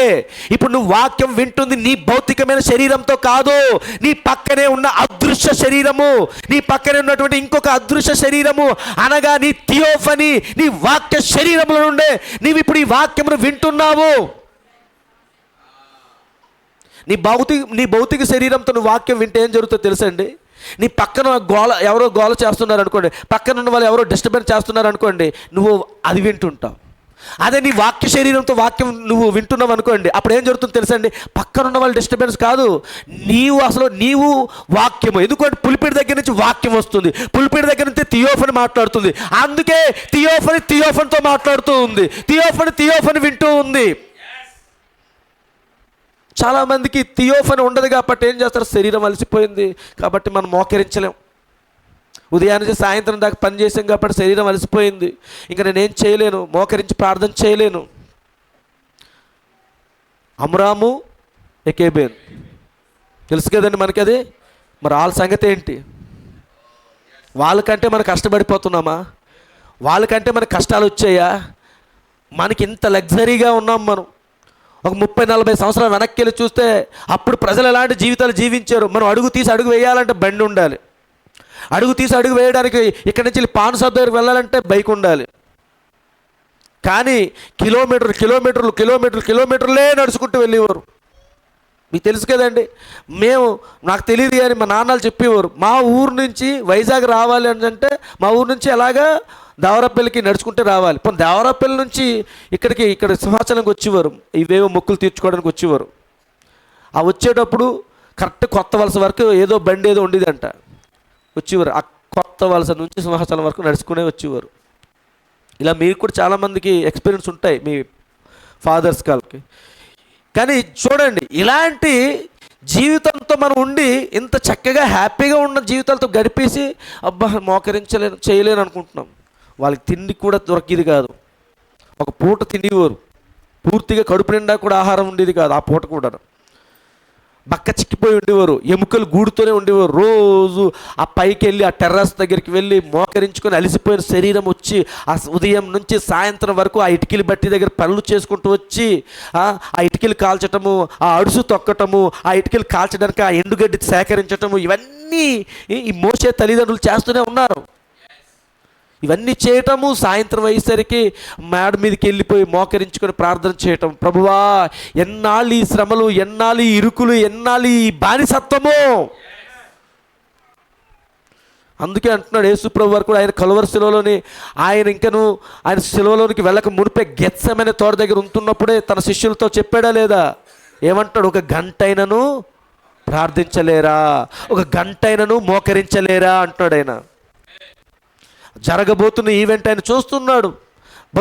రేపటి దినాన్న ఏం జరుగుతుందో, ముందు రోజు ఏం జరుగుతుందో, ఆయన శరీరాన్ని ఎలా నలగొట్టబడుతున్నారో, ఆయన మొహం మీద ఎలా ఉమ్ము వేయబోతున్నారో, ఆయన శిరస్సు మీద ఎలాంటి ముళ్ళ కిరీటం గుచ్చబోతున్నారో, ఏం చేయబోతున్నారో, ఆయన మొహానికి ఆ యొక్క ముసుగును మూసివేసి పిడిగుద్దులు గుద్ది నిన్ను ఎవరు గుద్దారో, ఓ నువ్వు దేవుని కుమారుడు అంటున్నావు కదా, మరి నిన్ను నువ్వు రక్షించుకో, మరి మమ్మల్ని కూడా రక్షించాను ఎంతమంది హేళన చేత, ఇవన్నీ కూడా జరుగుతున్నప్పుడు యేసుప్రభు చూడలేదండి. జరగక ముందు రోజు సాయంత్రమే ఆ గెత్సెమనే తోట దగ్గర ఉంటున్నప్పుడే చూస్తున్నాడు. ఇవన్నీ అనుభవిస్తూ ఉన్నాడు అక్కడ. ఓ తండ్రి, సాధ్యమైతే ఈ పాత్ర నన్ను తీసివేయి, నేను కూడా భరించలేను అన్నాడు. అయినా కానీ ఆయన ఏమంటాడు? నీ చిత్తమే నెరవేర్చు అంటున్నాడు ఆయన. యేసు ప్రభు పరిపూర్ణమైన మానవుడిగా ఉండి ఆయన ఏం చేస్తున్నాడు? తండ్రికి మొరపెడుతూ ఉన్నాడు. నేను ఈ భారాన్ని మొయ్యలేను, నాకు తెలుసు ఆ ముళ్ళు గుచ్చుకున్నప్పుడు ఎలాంటి రక్తం చిందిస్తుంటుందో, ఆ శరీరంలో కొరడాలతో కొడుతున్నప్పుడు రక్తము ఆ మాంసం ముద్ద ఎలా బయటకు వస్తుందో, ఇవన్నీ ఆయన గెత్సెమనే తోట దగ్గర ఉన్నప్పుడు అనుభవిస్తూ ఉన్నాడు. ఓ శరీరం సలించిపోతున్నప్పుడు తండ్రి ఈ పాత్ర తీసివేసే అంటున్నాడు. కానీ ఆయనలో ఉన్నటువంటి దైవత్వం కూడా ఉంది. పరిపూర్ణమైన దైవత్వం ఏం చేస్తుంది? తండ్రి ఇదిగో అయినను నీ చిత్తమే నెరవేరుగాక అన్నాడు. అందుకే యేసు ప్రభు వారు పరిపూర్ణమైన మానవుడు, పరిపూర్ణమైన దేవుడు. అది మనం గుర్తించాలి. చాలామంది అనుకుంటున్నారు ఆయన ఒక మనిషి, ఎందుకంటే ఆయనకు కూడా ఆకలేసింది, అందుకే ఆ చెట్టు దగ్గరికి వెళ్ళినప్పుడు, అదిగో ఆకలి కోసం ఆ చెట్టు దగ్గరికి వెళ్ళినప్పుడు అంజూరపు అక్కడ ఏమైనా కాయలు పళ్ళు ఏమైనా దొరుకుతాయేమో అని చూసాడు, కానీ ఒకటి దొరకలేదు. ఆయనకి ఆకలేసింది, ఆయనకి మనిషే. ఆయన కూడా సమాధి దగ్గరికి వెళ్ళినప్పుడు తన స్నేహితుడు చనిపోయినప్పుడు అయ్యో అని ఏడ్చాడు, ఆయన మనిషే. ఆయన కూడా అదిగో ఆ యొక్క చిన్న నావలోని ఉన్నప్పుడు అక్కడ విశ్రాంతి తీసుకోవడానికి చిన్న కునుకు తీసాడు, నిద్రపోయాడు, ఆయన మనిషే. యేసు ప్రభు మనిషే. అదే అంటున్నాను. మరి ఆయన మనిషిగా నుండి ఆ చెట్టు దగ్గరికి వెళ్ళి ఆకలేసింది అన్నప్పుడు అతను పరిపూర్ణమైన మనిషే. కానీ ఆ చెట్టు అతనికి ఆహారం ఇవ్వలేని స్థితిలో ఉన్నప్పుడు ఈ చెట్టు ఇదిగో వేళ్లతో సైతం పెళ్ళగింపబడును గాక అని పలికినప్పుడు ఆ చెట్టు వేళ్ళు పైకి లేచిపోయి అది చనిపోయే స్థితిలో తీరిపోయినప్పుడు మరి అప్పుడు మనిషి పలుకుతూ జరిగిందా? కాబట్టి అది కూడా నువ్వు గుర్తించాలి. యేసు ప్రభు పరిపూర్ణమైన మానవుడికి ఎందుకు వచ్చాడు? ఆ పరిపూర్ణమైన మానవుడిలో ఉండి దైవత్వమే కార్యం చేసింది. అది చూడాలి. ఆయనకి నిద్ర వచ్చింది. ఆయన పరిపూర్ణమైన మానవుడిగా ఉండి నడిచి ఆ సువార్త కూటానికి ఈ కూటానికి ఆ పల్లికి ఈ పల్లికి వెళ్ళి సువార్త చేశాడు. అలసిపోయాడు. ఆ చిన్న నావ దగ్గరికి వెళ్ళినప్పుడు ఆయనకి కూడా మానవుడిగా వలే ఆయనకి చిన్న రెస్ట్ తీసుకోవాలనుకున్నాడు. నిద్రపోయాడు, పడుకున్నాడు. ఓకే, పరిపూర్ణమైన మనిషే, యేసు మానవుడే. కానీ ఆ నిద్రపోతున్న సమయంలోని సముద్రం అల్లకొల్లాలమైపోయి తుఫాను చెలరేగాయి. అదంతా కూడా ఆ చిన్న నావను ముంచివేయబోతున్న సమయంలోని ఇదిగో ఆయన అక్కడ నిలబడి ఆ సముద్రాన్ని గద్దించినప్పుడు ఆ సముద్రపు అలలు ఆ తుఫాను అంతా కూడా నిమ్మలమైంది. అది మనిషి పలుకుతో జరిగిందా? అది మనిషి పలుకుతో జరుగుతుందా? జరగదు. అందును బట్టి నువ్వేం గుర్తిస్తున్నావు? యేసు ప్రభు కేవలం చరిత్రలో ఒక పురుషుడు, చరిత్రలో ఒక యుగ పురుషుడు కాడైనా. యుగ పురుషులు ఎంతోమంది పుట్టారు, మట్టిలో కలిసిపోయి నేటి వరకు ఉన్నారు. కానీ ఈ యుగ పురుషుడు ఇదే దినాన్న తిరిగి లేపబడ్డాడు, సజీవంగా లేపబడ్డాడు. లేపబడమే కాదు కానీ సాక్ష్యం ఇస్తూ ఉన్నాడు. నేను సమాధి నుంచి తిరిగి లేపబడ్డాను, ఇదిగో ఖాళీ సమాధి, ఇదిగో నా చేతిలో గాయములు, నా ప్రక్కన ఇదిగో గాయమని చూపిస్తున్నాడు. ఏమిటిది? పునరుద్ధానుడైనటువంటి క్రీస్తు. ఆయన నిన్న నేడు నిరంతరం ఒక్క రీతిగానే ఉన్నాడు. స్టిల్ ఇప్పుడు కూడా నువ్వు నమ్మితే, ఇప్పటికి కూడా నమ్మితే ఆయన అదే కార్యములు చేస్తున్నాడు, అలాగే ఉంటాడండి. ఆయన మానవుడిగానే చూడట్లేదు. నువ్వు నిజంగా ఆయన గుర్తిస్తున్నావా లేదు గ్రహించు. ఆయన కూడా ఒక మానవుడే, ఆయన కూడా మంచి యుగ పురుషుడే, ఆయన కూడా గొప్ప చారిత్రకారుడే, ఆయన కూడా మంచి గుణలక్షణాలు ఉన్నాయి, ఆయనలో ఎటువంటి చెడు లక్షణాలు వ్యసనాలు ఏమీ లేవు. అక్కడితో ఆగిపోకు, అక్కడితో ఆగిపోవద్దండి. చాలా కార్యాలు ఉన్నాయి. ఆయన ఏడ్చాడు. సమాధి దగ్గరికి వెళ్ళినప్పుడు స్నేహితుడు చనిపోయాడు, లాజర్ చనిపోయాడు, అయ్యో అని ఏడుస్తూ ఉన్నాడు. అక్కడ ఉన్నటువంటి చుట్టూ ఉన్నటువంటి ప్రజలందరూ కూడా ఓ ఇతను ఎంతగా అతను ప్రేమించుంటాడో అందుకే ఇతను అంతలాగా ఏడుస్తున్నాడు అని చెప్పారు. కుమిలిపోయాడు యేసుప్రభు వారు. తన యొక్క శరీరం నుంచి కుములుతూ ఏడుస్తున్నాడు, కన్నీరు కారుస్తున్నాడు. స్నేహితుడు చనిపోయి 4 దినాలు అయింది. అప్పటికే సమాధిలో ఉన్నాడు, నిస్సహాయుడిగానే ఉన్నాడు. అందుకే చాలామంది ఏమనుకుంటున్నారు, యేసుప్రభు ఏడ్చాడు కదండి, దేవుడు ఎక్కడైనా ఏడుస్తాడు ఏంటండి? యేసుప్రభు ఏడుస్తుంటే అది మానవుడు ఏడ్చినట్టు కాదండి అన్నారు. మరి అదే అంటున్నారు, యేసుప్రభు ఏడవడం చూసావు, కానీ 4 దినాలు సమాధిలో ఉన్నాడు. ఆయన పురుగులు పెట్టిన శరీరం ఉంది అక్కడ. తన స్నేహితుడు పురుగులు పెట్టేసి 4 రోజులు అనగానే శరీరం ఏమవుతుంది? పురుగులు పెట్టింది, స్మెల్ వస్తుంది, వాసన వచ్చేస్తుంది, బైబిల్ గ్రంథం సెలవిస్తుంది. మరి ఆ పురుగులు పెట్టిపోయి ఆ ప్రేతాత్మ ఆ వస్త్రాలతో చుట్టేసినటువంటి ఆ శరీరం అక్కడ ఉందో లేదో కూడా తెలియదు. అలాంటి సమయంలోని లాజరు బయటికి రాని కేకేశాడు. ఏ కేకేస్తే ఆ యొక్క శరీరము మరలా ఎక్కడ కృషించిపోయి మట్టిలో కలిసిపోయి పురుగులు పట్టినటువంటి ఆ శరీరం అంతా కూడా ఆ కేకకు లోబడి మరి పరిపూర్ణమైనటువంటి ఆరోగ్యవంతుడిగా ఉన్నటువంటి లాజరుగా ఎలా తిరిగి వచ్చాడు? మళ్ళీ ఆలోచించండి. యేసు ప్రభు పరిపూర్ణమైన మనిషిగా గుర్తించడానికి బైబిల్ గ్రంథంలోని నీకు ఎవిడెన్స్ కావాలి, కానీ ఆయన దేవుడిగా అంగీకరించడానికి మాత్రం బైబిల్ గ్రంథంలో ఎవిడెన్స్ అక్కర్లేదా? బైబిల్లోనే కదా ఉందండి ఆయన ఏడ్చాడు. మరి అదే బైబిల్లోనే అదే పక్కన కిందనే ఆయన ఏడ్చాడు, కిందన ఉంది. ఏడ్చింది దైవత్వం కాదు, మానవత్వమే. కానీ కిందన దైవత్వం పనిచేస్తుందా లేదా? చెట్టు దగ్గరికి వెళ్ళి ఆకలేసిందనేసి ఆ పళ్ళు అడిగినప్పుడు అది దైవత్వం కాదు, ఓకే. కానీ దాని కిందనే ఏముంది? ఆ చెట్టు ఆ వేళ్ళుతో సైతం పైకి పెకిలింపబడ్డాయి. మరి అక్కడ దైవత్వం కనబడలేదా? ఆయన నిద్రపోతూ ఉన్నప్పుడు అది మానవత్వంగానే కనబడుతుంది, ఓకే. దాని కిందనే చదువు, ఎక్కడో దూరం వెళ్ళొద్దు. తుఫాను నిమ్మలమైపోయింది. ఏమిటిది? యేసుక్రీస్తు గురించి సరైన ప్రత్యక్షత. కాబట్టి ప్రియమైన సంగమా, పాతాళం దగ్గర యేసు ప్రభు వారు వెళ్ళారు. ఆ పాతాళం ఎక్కడ ఉన్నది అనేది నువ్వు గుర్తించు. ఇప్పుడు పాతాళం ఎక్కడుంది? భూమి కిందనే ఉంది. మరి అక్కడ ఉన్నటువంటి పాతాళం ఉన్నటువంటి లేదా సమూయేలు అక్కడ వృద్ధుడుగా ఉన్నాడు. ఎందుకు? నేను ఇందాక ఏం చెప్పాను, బ్రహ్నాం గారు ఆ దర్శనంలోకి వెళ్ళినప్పుడు అక్కడ వృద్ధులు కనిపించారండి? కనిపించలేదు. అందరూ యవనస్తులే. 90 సంవత్సరాలు భూమి మీద ఉన్నప్పుడు ఒక ముసలి, ఒక చాలా వృద్ధురాలు, అప్పటికి ఆమెకి 90 సంవత్సరాల వయసు అంట. ఆ 90 సంవత్సరాల వయసులో ఉన్న ఆమెకి బాప్తిసం ఇచ్చాడు ఆయన. కానీ దర్శనంలో చూసినప్పుడు ఒక 18 సంవత్సరాలు బాలిగ్గా వచ్చి కనబడుతూ ఉన్నప్పుడు ఈమె ఎవరు నువ్వు గుర్తించేవా అని అంటే బ్రహ్మ గారు ఏమంటున్నారు, నేను గుర్తించలేదండి, ఎవరు ఈమె అని అంటే, నువ్వు భూమి మీద ఉన్నప్పుడు ఆమె వయసు ఎంత తెలుసా, 90 సంవత్సరాలు అంటే. ఆశ్చర్యపోయాడు. కానీ పరలోకం దగ్గర ఆమె వయసు ఎంత? ప్రియమైన సంగమా, ఇక్కడ కూర్చున్న మనం అందరం కూడా ఒకే వయసు వారుగా ఉంటాం పరలోకంలోని. అక్కడ వృద్ధులు ఉండరు, అక్కడ జుట్టు రాలిపోవడం ఉండదు, అక్కడ వ్యాధులతో ఉండిపోయే శరీరాలు ఉండవు, అక్కడ ఏదో ఇదిగో నువ్వు నీ గుండెపోటు వచ్చే శరీరం ఉండదు, అక్కడ ఏదో నీ కిడ్నీ ఫెయిల్యూర్ అయిపోయే శరీరం ఉండదు, అక్కడ ఏదో నీ క్యాన్సర్ వ్యాధితో బాధపడే శరీరాలు ఉండవు, నీ కంటి నిండా అసలు కన్నీరు కూడా రాదు. అక్కడ ఏడుపైనను దుఃఖమైనను ఏది లేదండి.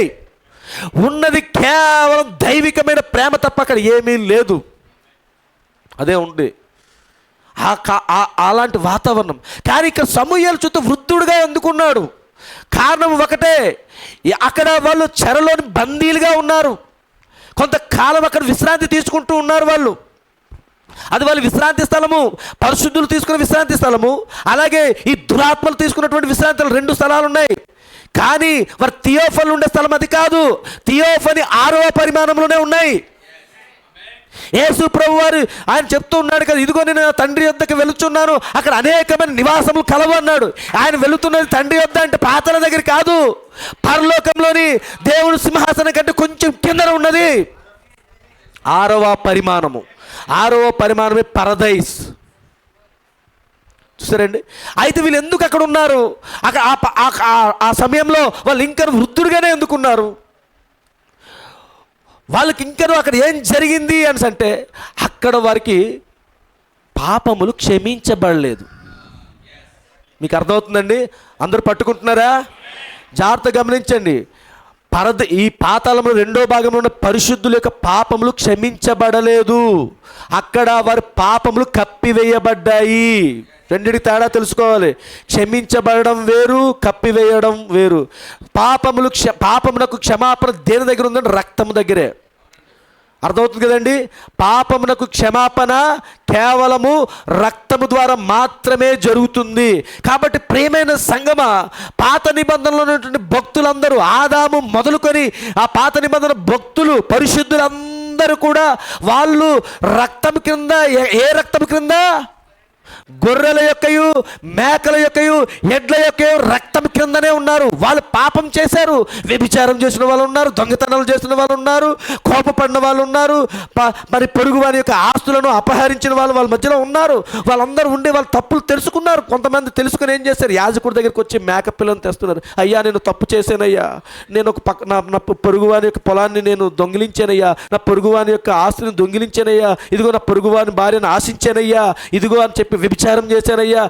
ఏదో రకమైనటువంటి పాపంలో చిక్కబడిన తర్వాత వాళ్ళు ప్రాయచిత్తార్థం కోసం వాళ్ళ దగ్గర ఒక గువ్వనో, ఒక పావురాన్నో, ఒక మేకపిల్లనో, ఒక గొర్రెపిల్లనో, ఒక దూడపియ్యనో, ఇదేన్నో తీసుకొచ్చి యాజకుడి చేతిలో పెట్టినప్పుడు యాజకుడు వారి పాపముల నిమిత్తము దాన్ని వధించి ఆ రక్తాన్ని వారి మీద చినికించేవాడు. తెలుసు కదండి అది.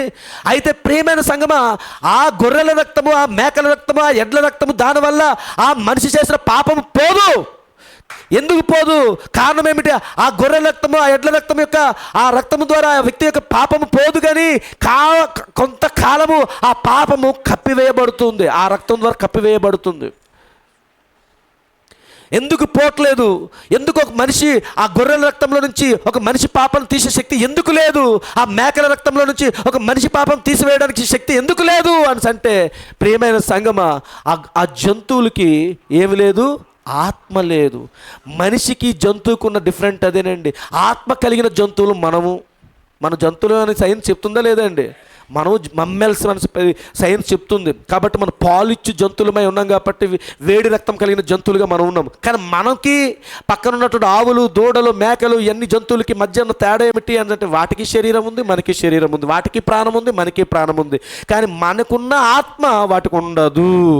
కాబట్టి ఆత్మ లేని జంతువు మరణించడం ద్వారా అక్కడ ఏమైంది అని అంటే, కేవలం జంతువు మరణించింది, దాని రక్తం మన మీద చిందించబడింది, కానీ ఆ రక్తం రక్తంలో నుంచి ఎటువంటి ఆత్మ మన దగ్గరికి రాదు.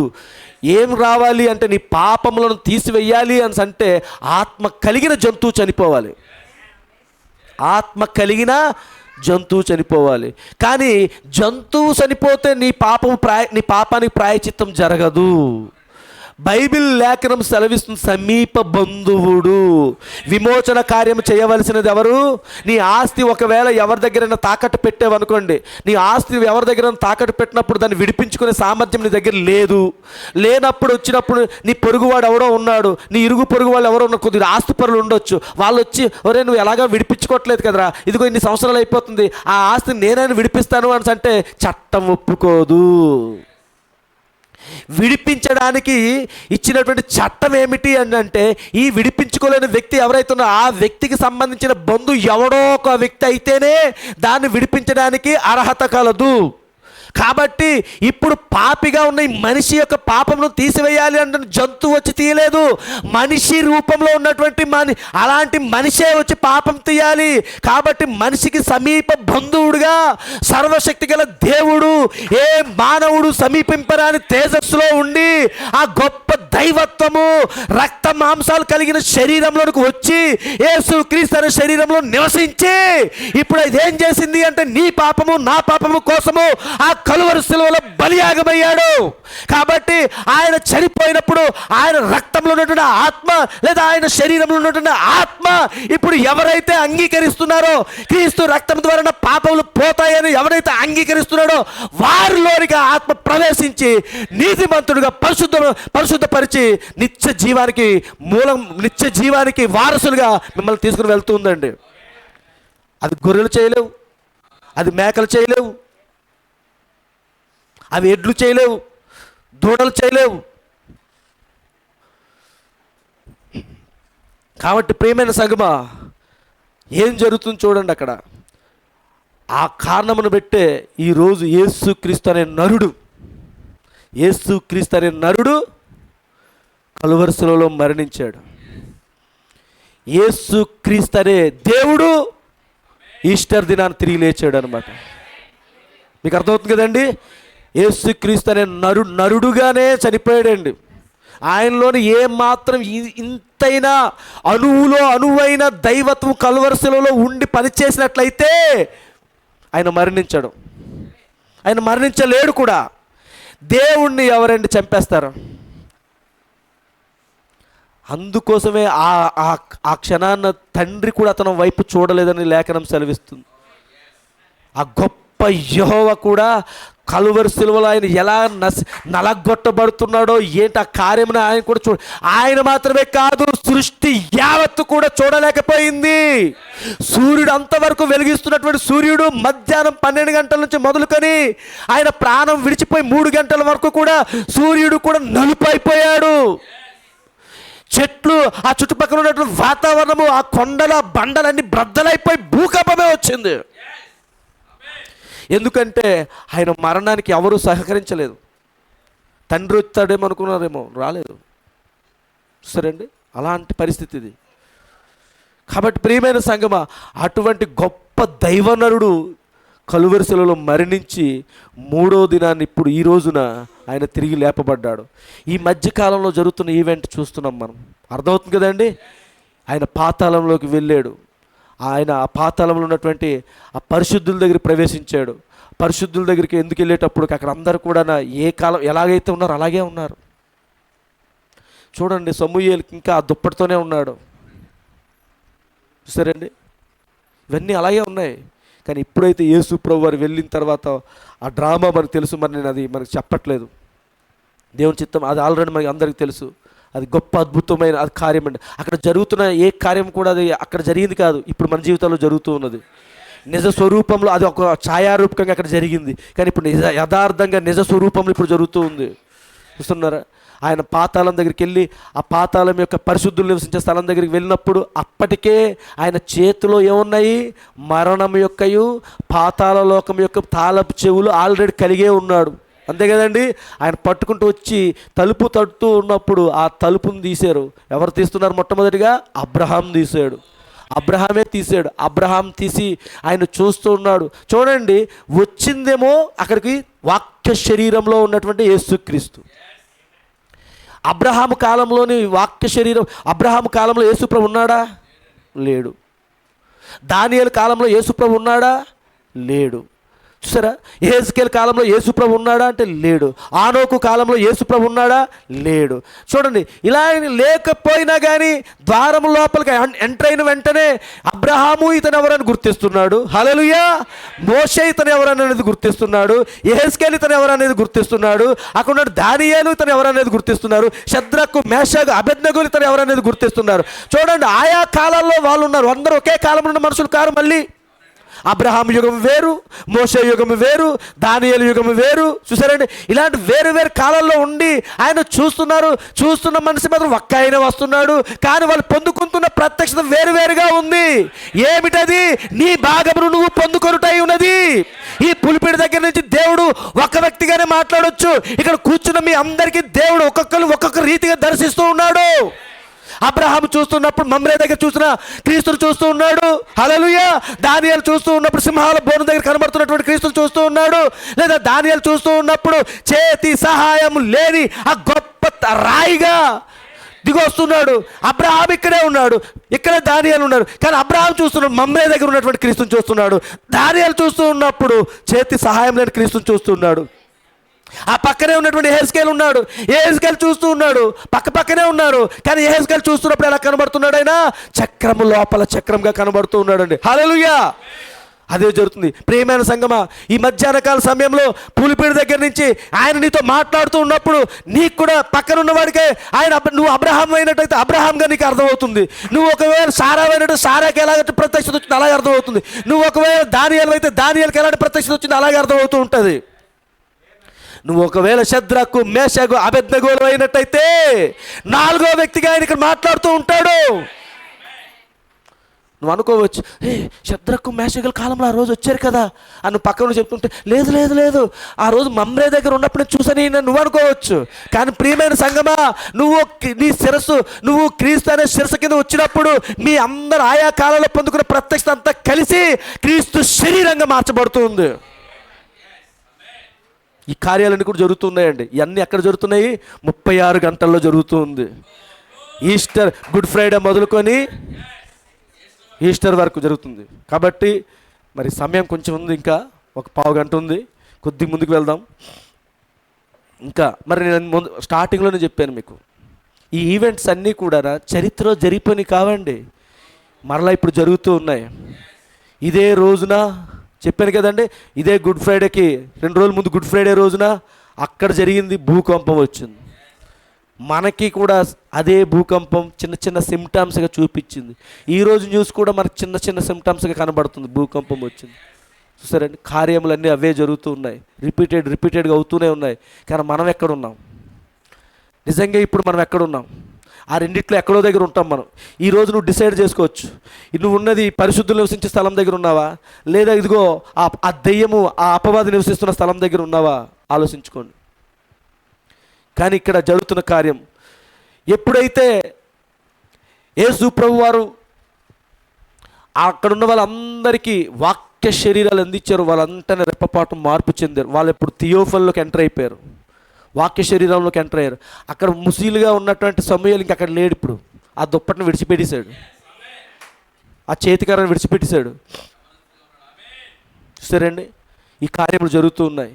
వారందరూ కూడా అప్పుడు అబ్రహాం అంటున్నాడు, లేదా శారా అంటుంది, అది రాసుకున్నాను కానీ ఇప్పుడు చెప్పడానికి సమయం లేదు. ప్రభుతో మాట్లాడుతున్నారు. ఆయన చెరలో నా కిందకి వెళ్ళినప్పుడు శారా, అబ్రహాం ఇద్దరు కూడా మాట్లాడుతున్నారు. ప్రభువా, మరి నువ్వు అనుమతి ఇచ్చినట్లయితే, నువ్వు అనుమతిస్తే కొద్ది క్షణాలు కొంచెం యెరూషలేములో ఉన్న ప్రాంతాలని చూడడానికి ఏమైనా అనుమతిస్తావా అని అంటే ఆయన అంటున్నాడు, ఏమంటున్నాడు తెలుసా అండి? కంగారు పడకండి, మనం అందరం కలిసి ఇదిగో భూమి మీద 40 రోజులు ప్రయాణం చేయబోతున్నాం. హల్లెలూయా. 40 రోజులు ఉంది మనకి. ఆ 40 రోజుల్లో అప్పుడప్పుడు కొంతమంది కనబడుతుంటాము, అప్పుడప్పుడు అదృశ్యం అవుతూ ఉంటాము, అప్పుడప్పుడు కొంతమంది కనబడుతుంటాం, అప్పుడప్పుడు అదృశ్యం అవుతూ ఉంటాం. అర్థమవుతుంది కదండి? ఇదే జరుగుతుంది, మీరు కంగారు పడొద్దు అని అంటున్నాడు. హల్లెలూయా! ఆ ఈవెంట్లో ఇప్పుడు మనం ఉన్నామండి. మన థియోఫనీలు ఇప్పుడు మనల్ని అందుకే ప్రెజర్ చేస్తూ ఉన్నాయి. ఆ ఒత్తిడిలోనికి ఈరోజు ఇప్పుడు కూర్చున్న నీకు నీ థియోఫనీ, నీ పక్కనే ఉన్నటువంటి థియోఫనీ ఏం చేస్తుంది? ఆ ఒత్తిడిలోకి నడిపిస్తూ ఉంది. ఎందుకు ఆ ఒత్తిడి వస్తుంది? క్షణాలు దగ్గర పడ్డాయి. అర్థమవుతుంది కదండి? మన ఎత్తబాటు దగ్గర పడింది. సూచనలు కనిపిస్తూ ఉన్నాయి, ఆకాశంలో సూచనలు కనబడుతున్నాయి, ఈ భూమి మీద జరుగుతున్న సూచనలు కనబడుతున్నాయి. ఎందుకు దేశాల మీద దేశాలు యుద్ధాలు ప్రకటించుకుంటున్నాయి? రాజకీయ ఒత్తిళ్లు ఎందుకు వస్తున్నాయి? ప్రతి దేశంలోనూ కూడా అసలు ఎక్కడ కూడా శాంతి సమాధానం లేని వాతావరణం ఎందుకు వస్తుంది? ఒత్తిళ్ళు వచ్చిన కాలంలోనే వధువు ఎత్తబడబోతుంది. అదే టైం జరుగుతుందండి. చూడండి, యేసు ప్రభువు వారికి సిలువ వేసే సమయంలో 3 ఆత్మలు కలిసి పనిచేశాయి. యేసు ప్రభువు వారికి సిలువ వేసే సమయంలోని 3 ఆత్మలు కలిసి పనిచేసాయి. ఒకటి మతపు ఆత్మ, మతం అనే ముసుగులో ఉన్నటువంటి యూదులు యేసు ప్రభువుని సిలువకు అప్పచెప్పారు, అంతేనండి. ఆ ఆత్మ అక్కడ పనిచేసింది. అలాగే రెండోది రాజకీయపు ఆత్మ. రాజకీయపు ఆత్మ ఎవరి దగ్గర పనిచేసింది? పిలాతు దగ్గర ఉండి రాజకీయపు ఆత్మ అతనికి అన్నాడు, ఏమన్నాడు? ఇదిగో నువ్వు ఏ తప్పు చేయలేదు, నువ్వు ఒప్పుకున్నట్లయితే నీకు నేను విడుదల ఇచ్చేస్తానన్నాడు. కానీ ఇచ్చేయగలిగాడా? వెయ్యలేదు. ఎందుకు? ఎందుకంటే అతని శక్తి సామర్థ్యం అతని దగ్గర లేవు. జనుల యొక్క అల్లరి ఎక్కువ అవ్వడంతో భయపడిపోయి ఏం చేశాడు? బరబ్బాను విడుదల చేసి యేసు ప్రభువుని సిలువకు అప్పచెప్పేశాడు. రాజకీయపు ఆత్మ చూడండి, మతపు ఆత్మ ఏమో ఎవరి దగ్గర పనిచేసింది? యూదుల దగ్గర, అక్కడ ఉన్నటువంటి గొప్ప గొప్ప మతాధికారుల దగ్గర పనిచేసింది. రాజకీయపు ఆత్మ ఎక్కడ పనిచేసింది? అక్కడ ఉన్నటువంటి పిలాతు దగ్గర పనిచేస్తుంది, హేరోదు దగ్గర పనిచేస్తుంది. ఇంకొక ఆత్మ ఉందండి, అది చాలా మోస్ట్ డేంజరస్ స్పిరిట్. అది ఎలాంటి ఆత్మ అంటే అది ఎక్కడో ఉండదు, యూదుల దగ్గర కాదు, లేదా ఆ రాజకీయ వ్యక్తిగా ఉన్నటువంటి పిలాతు హేరోదుల దగ్గర లేదండి. యేసు ప్రభు పక్కనే ఉంది, బల్లెంలాగా యేసు ప్రభు పక్కనే ఉంది. ఏ ఆత్మ? అది దెయ్యపు ఆత్మ. ఆ దెయ్యపు ఆత్మ చేత ఎవరు నింపబడి ఉన్నారు? ఇస్కారియోతు యూదా, యూదులు, అలాగే పిలాతు. అలాగే రాజకీయపు ఆత్మ, దెయ్యపు ఆత్మ, ఇంకొక ఆత్మ మతపు ఆత్మ. ఈ 3 కలిసి 4వ దాని కింద మారి ఏం చేస్తే యేసు ప్రభువు కలువరి శిలువలో అదే ఇప్పుడు కూడా అదే జరుగుతుంది. ఆ 3 ఆత్మలు కలిసి ఇప్పుడు పనిచేస్తూ ఉన్నాయి. మతపు ఆత్మ ఈరోజు ఈ దేశాన్నే కాదండి, ప్రపంచ దేశాలన్నిటి దగ్గర పనిచేస్తూ ఉంది. రాజకీయ ఆత్మ అదే పనిచేస్తుంది. చూసారండి, నువ్వు చిన్న దేశాలుగా మనం చూసుకుంటున్నావు. ఏది? ఇజ్రాయెల్ దేశము, అవేవో మ్యాప్లో చూస్తే పెద్ద దేశాలే కావు, కానీ ప్రపంచానికి ఇప్పుడు అదొక టాపిక్ అయిపోయింది. ఈరోజు ఇంటి దగ్గర ఉన్న సిస్టర్స్ వంట చేసుకోవాలంటే ఇబ్బంది పడుతున్నాం మనం. గ్యాస్ ఎక్కడ? చిన్న దేశాలు 2-3 దేశాలు ఉన్నాయి. ప్రపంచ పటం ఎక్కడ? చిన్న దేశం. ఆ చిన్న దేశాల దగ్గర జరుగుతున్న యుద్ధం ఇప్పుడు ప్రపంచాన్ని కుదిపేస్తుంది. గ్యాస్ చూస్తారా? డీజిల్, ఆయిల్, ఇవన్నీ ఎక్కడికి వచ్చింది? చూడండి, ఎక్కడికి వచ్చేసాం మనం. మన ఆయిల్ మనం సిద్ధం చేసుకోవాలి. ఇప్పుడు చూసుకోండి, మన ఆయిల్ మనం సిద్ధం చేసుకోవాలి. మన ఆయిల్ని బుద్ధి లేని కన్యకల వలె ఆలోచించకండి, బుద్ధి కలిగిన కన్యకల వలె ఉండండి. దివిటీలను పట్టుకొని ఉండాలి. దివిటీలను వెలిగించుకుంటునే సమయము, మన యొక్క ఒత్తులను వెలిగించుకోవాల్సిన సమయం వచ్చేసింది. ఆ కాలంలో మనం జీవిస్తున్నాం. మరి సాయంకాల సమయంలోని మిగతా భాగాన్ని, అంటే ఈ కిందనున్న పాతాళంలో ఉన్న 2 భాగాలను మనం ముగించుకొని సాయంత్రం కొంచెం ముందుకు వెళ్దాం. ఎందుకంటే నాకు ఈరోజు మిమ్మల్ని తొందరగా విడిచిపెట్టాలనుకున్నాను. గుడ్ ఫ్రైడే ప్రభురాత్రి భోజనం అయినప్పటికీ కానీ కొంచెం రెస్ట్ తీసుకోండి ఎక్కువసేపు, ఎందుకంటే సాయంత్రం కొంచెం ఎక్కువ మెసేజ్ ఉంటుంది. దానికోసం కొంచెం బలము శక్తి తెచ్చుకోండి. అయితే ప్రియమైన సంగమా, ఆ కిందనున్న ఆ పాతాళం దగ్గర ఉన్నటువంటి వాళ్ళందరికీ ఆయన థియోఫనీ ఇచ్చిన తర్వాత చెరగా తీసుకొని ఆయన ఎక్కడ తీసుకెళ్ళిపోయాడు? పరలోకానికి వెళ్ళిపోయాడా? అక్కడ కూడా జాగ్రత్త చూడండి. ఇప్పుడు అక్కడ ఇప్పుడు కూడా చనిపోయిన వాళ్ళు ఎక్కడికి వెళ్తారు? క్రీస్తునందు నిద్రించిన వాళ్ళు ఎక్కడికి వెళ్తున్నారు? క్రీస్తునందు నిద్రించిన వాళ్ళకి ఇక్కడికి వెళ్ళడానికి ఇక్కడ ఇది లేదు. ఇది ఇప్పుడు ఎక్కడికి వచ్చింది? ఆలోచిస్తున్నారా? ఇప్పుడు ఇక్కడ ఈ పాతాళంలోని పరిశుద్ధుల నివసించే స్థలము భూమి మీదకి వచ్చింది. అలాగే ఈ పాతాళం కూడా భూమి మీదకి వచ్చింది. ఎలాగొచ్చింది? 5వ బూర 6వ బూర కింద అక్కడ పాతాళం ఏమైపోయింది? తెరవబడింది. పాతాళం ఉన్న దురాత్మలన్నీ కూడా ఇప్పుడు భూమి మీదకి వచ్చాయి. భూమి మీదకి వచ్చిన ఆత్మలు ఎక్కడ చూస్తాడు బ్రహ్మం గారు? షాపింగ్ మాల్స్లో. మనం గంటల తరబడి షాపింగ్ మాల్స్ చేస్తున్నాం. ఆ షాపింగ్ మాల్స్లో ఉన్నాయి ఇప్పుడు. సినిమా హాల్లోను, బార్ కొట్లలోను, వాటిలో కనబడుతున్నాయి. అవి దెయ్యాలు మనుషుల్లో ప్రవేశించి వశపరుచుకొని వాటి కోరికలు తీర్చుకుంటున్నాయి. కానీ మనం అనుకుంటాం మా అన్నయ్యే, మా బావే, మా తమ్ముడే, మా వదినే, మా అక్కే, మా చెల్లి, వాళ్ళు మన వాళ్ళే, కానీ లోపల ఉన్నది మాత్రం మనోళ్ళు గారు. చూస్తారండి, అది మనకు గుర్తించాలి. సరే, సాయంత్రం మిగతా చూద్దాం, ఎందుకంటే ఇక్కడ కంగారు పడి మళ్ళీ ఏదని చెప్తే వేరేగా వెళ్ళిపోద్ది. ఈ కొద్ది మాటలు దేవుడు దీవించినట్లుగా ప్రార్థన చేసుకుందాం.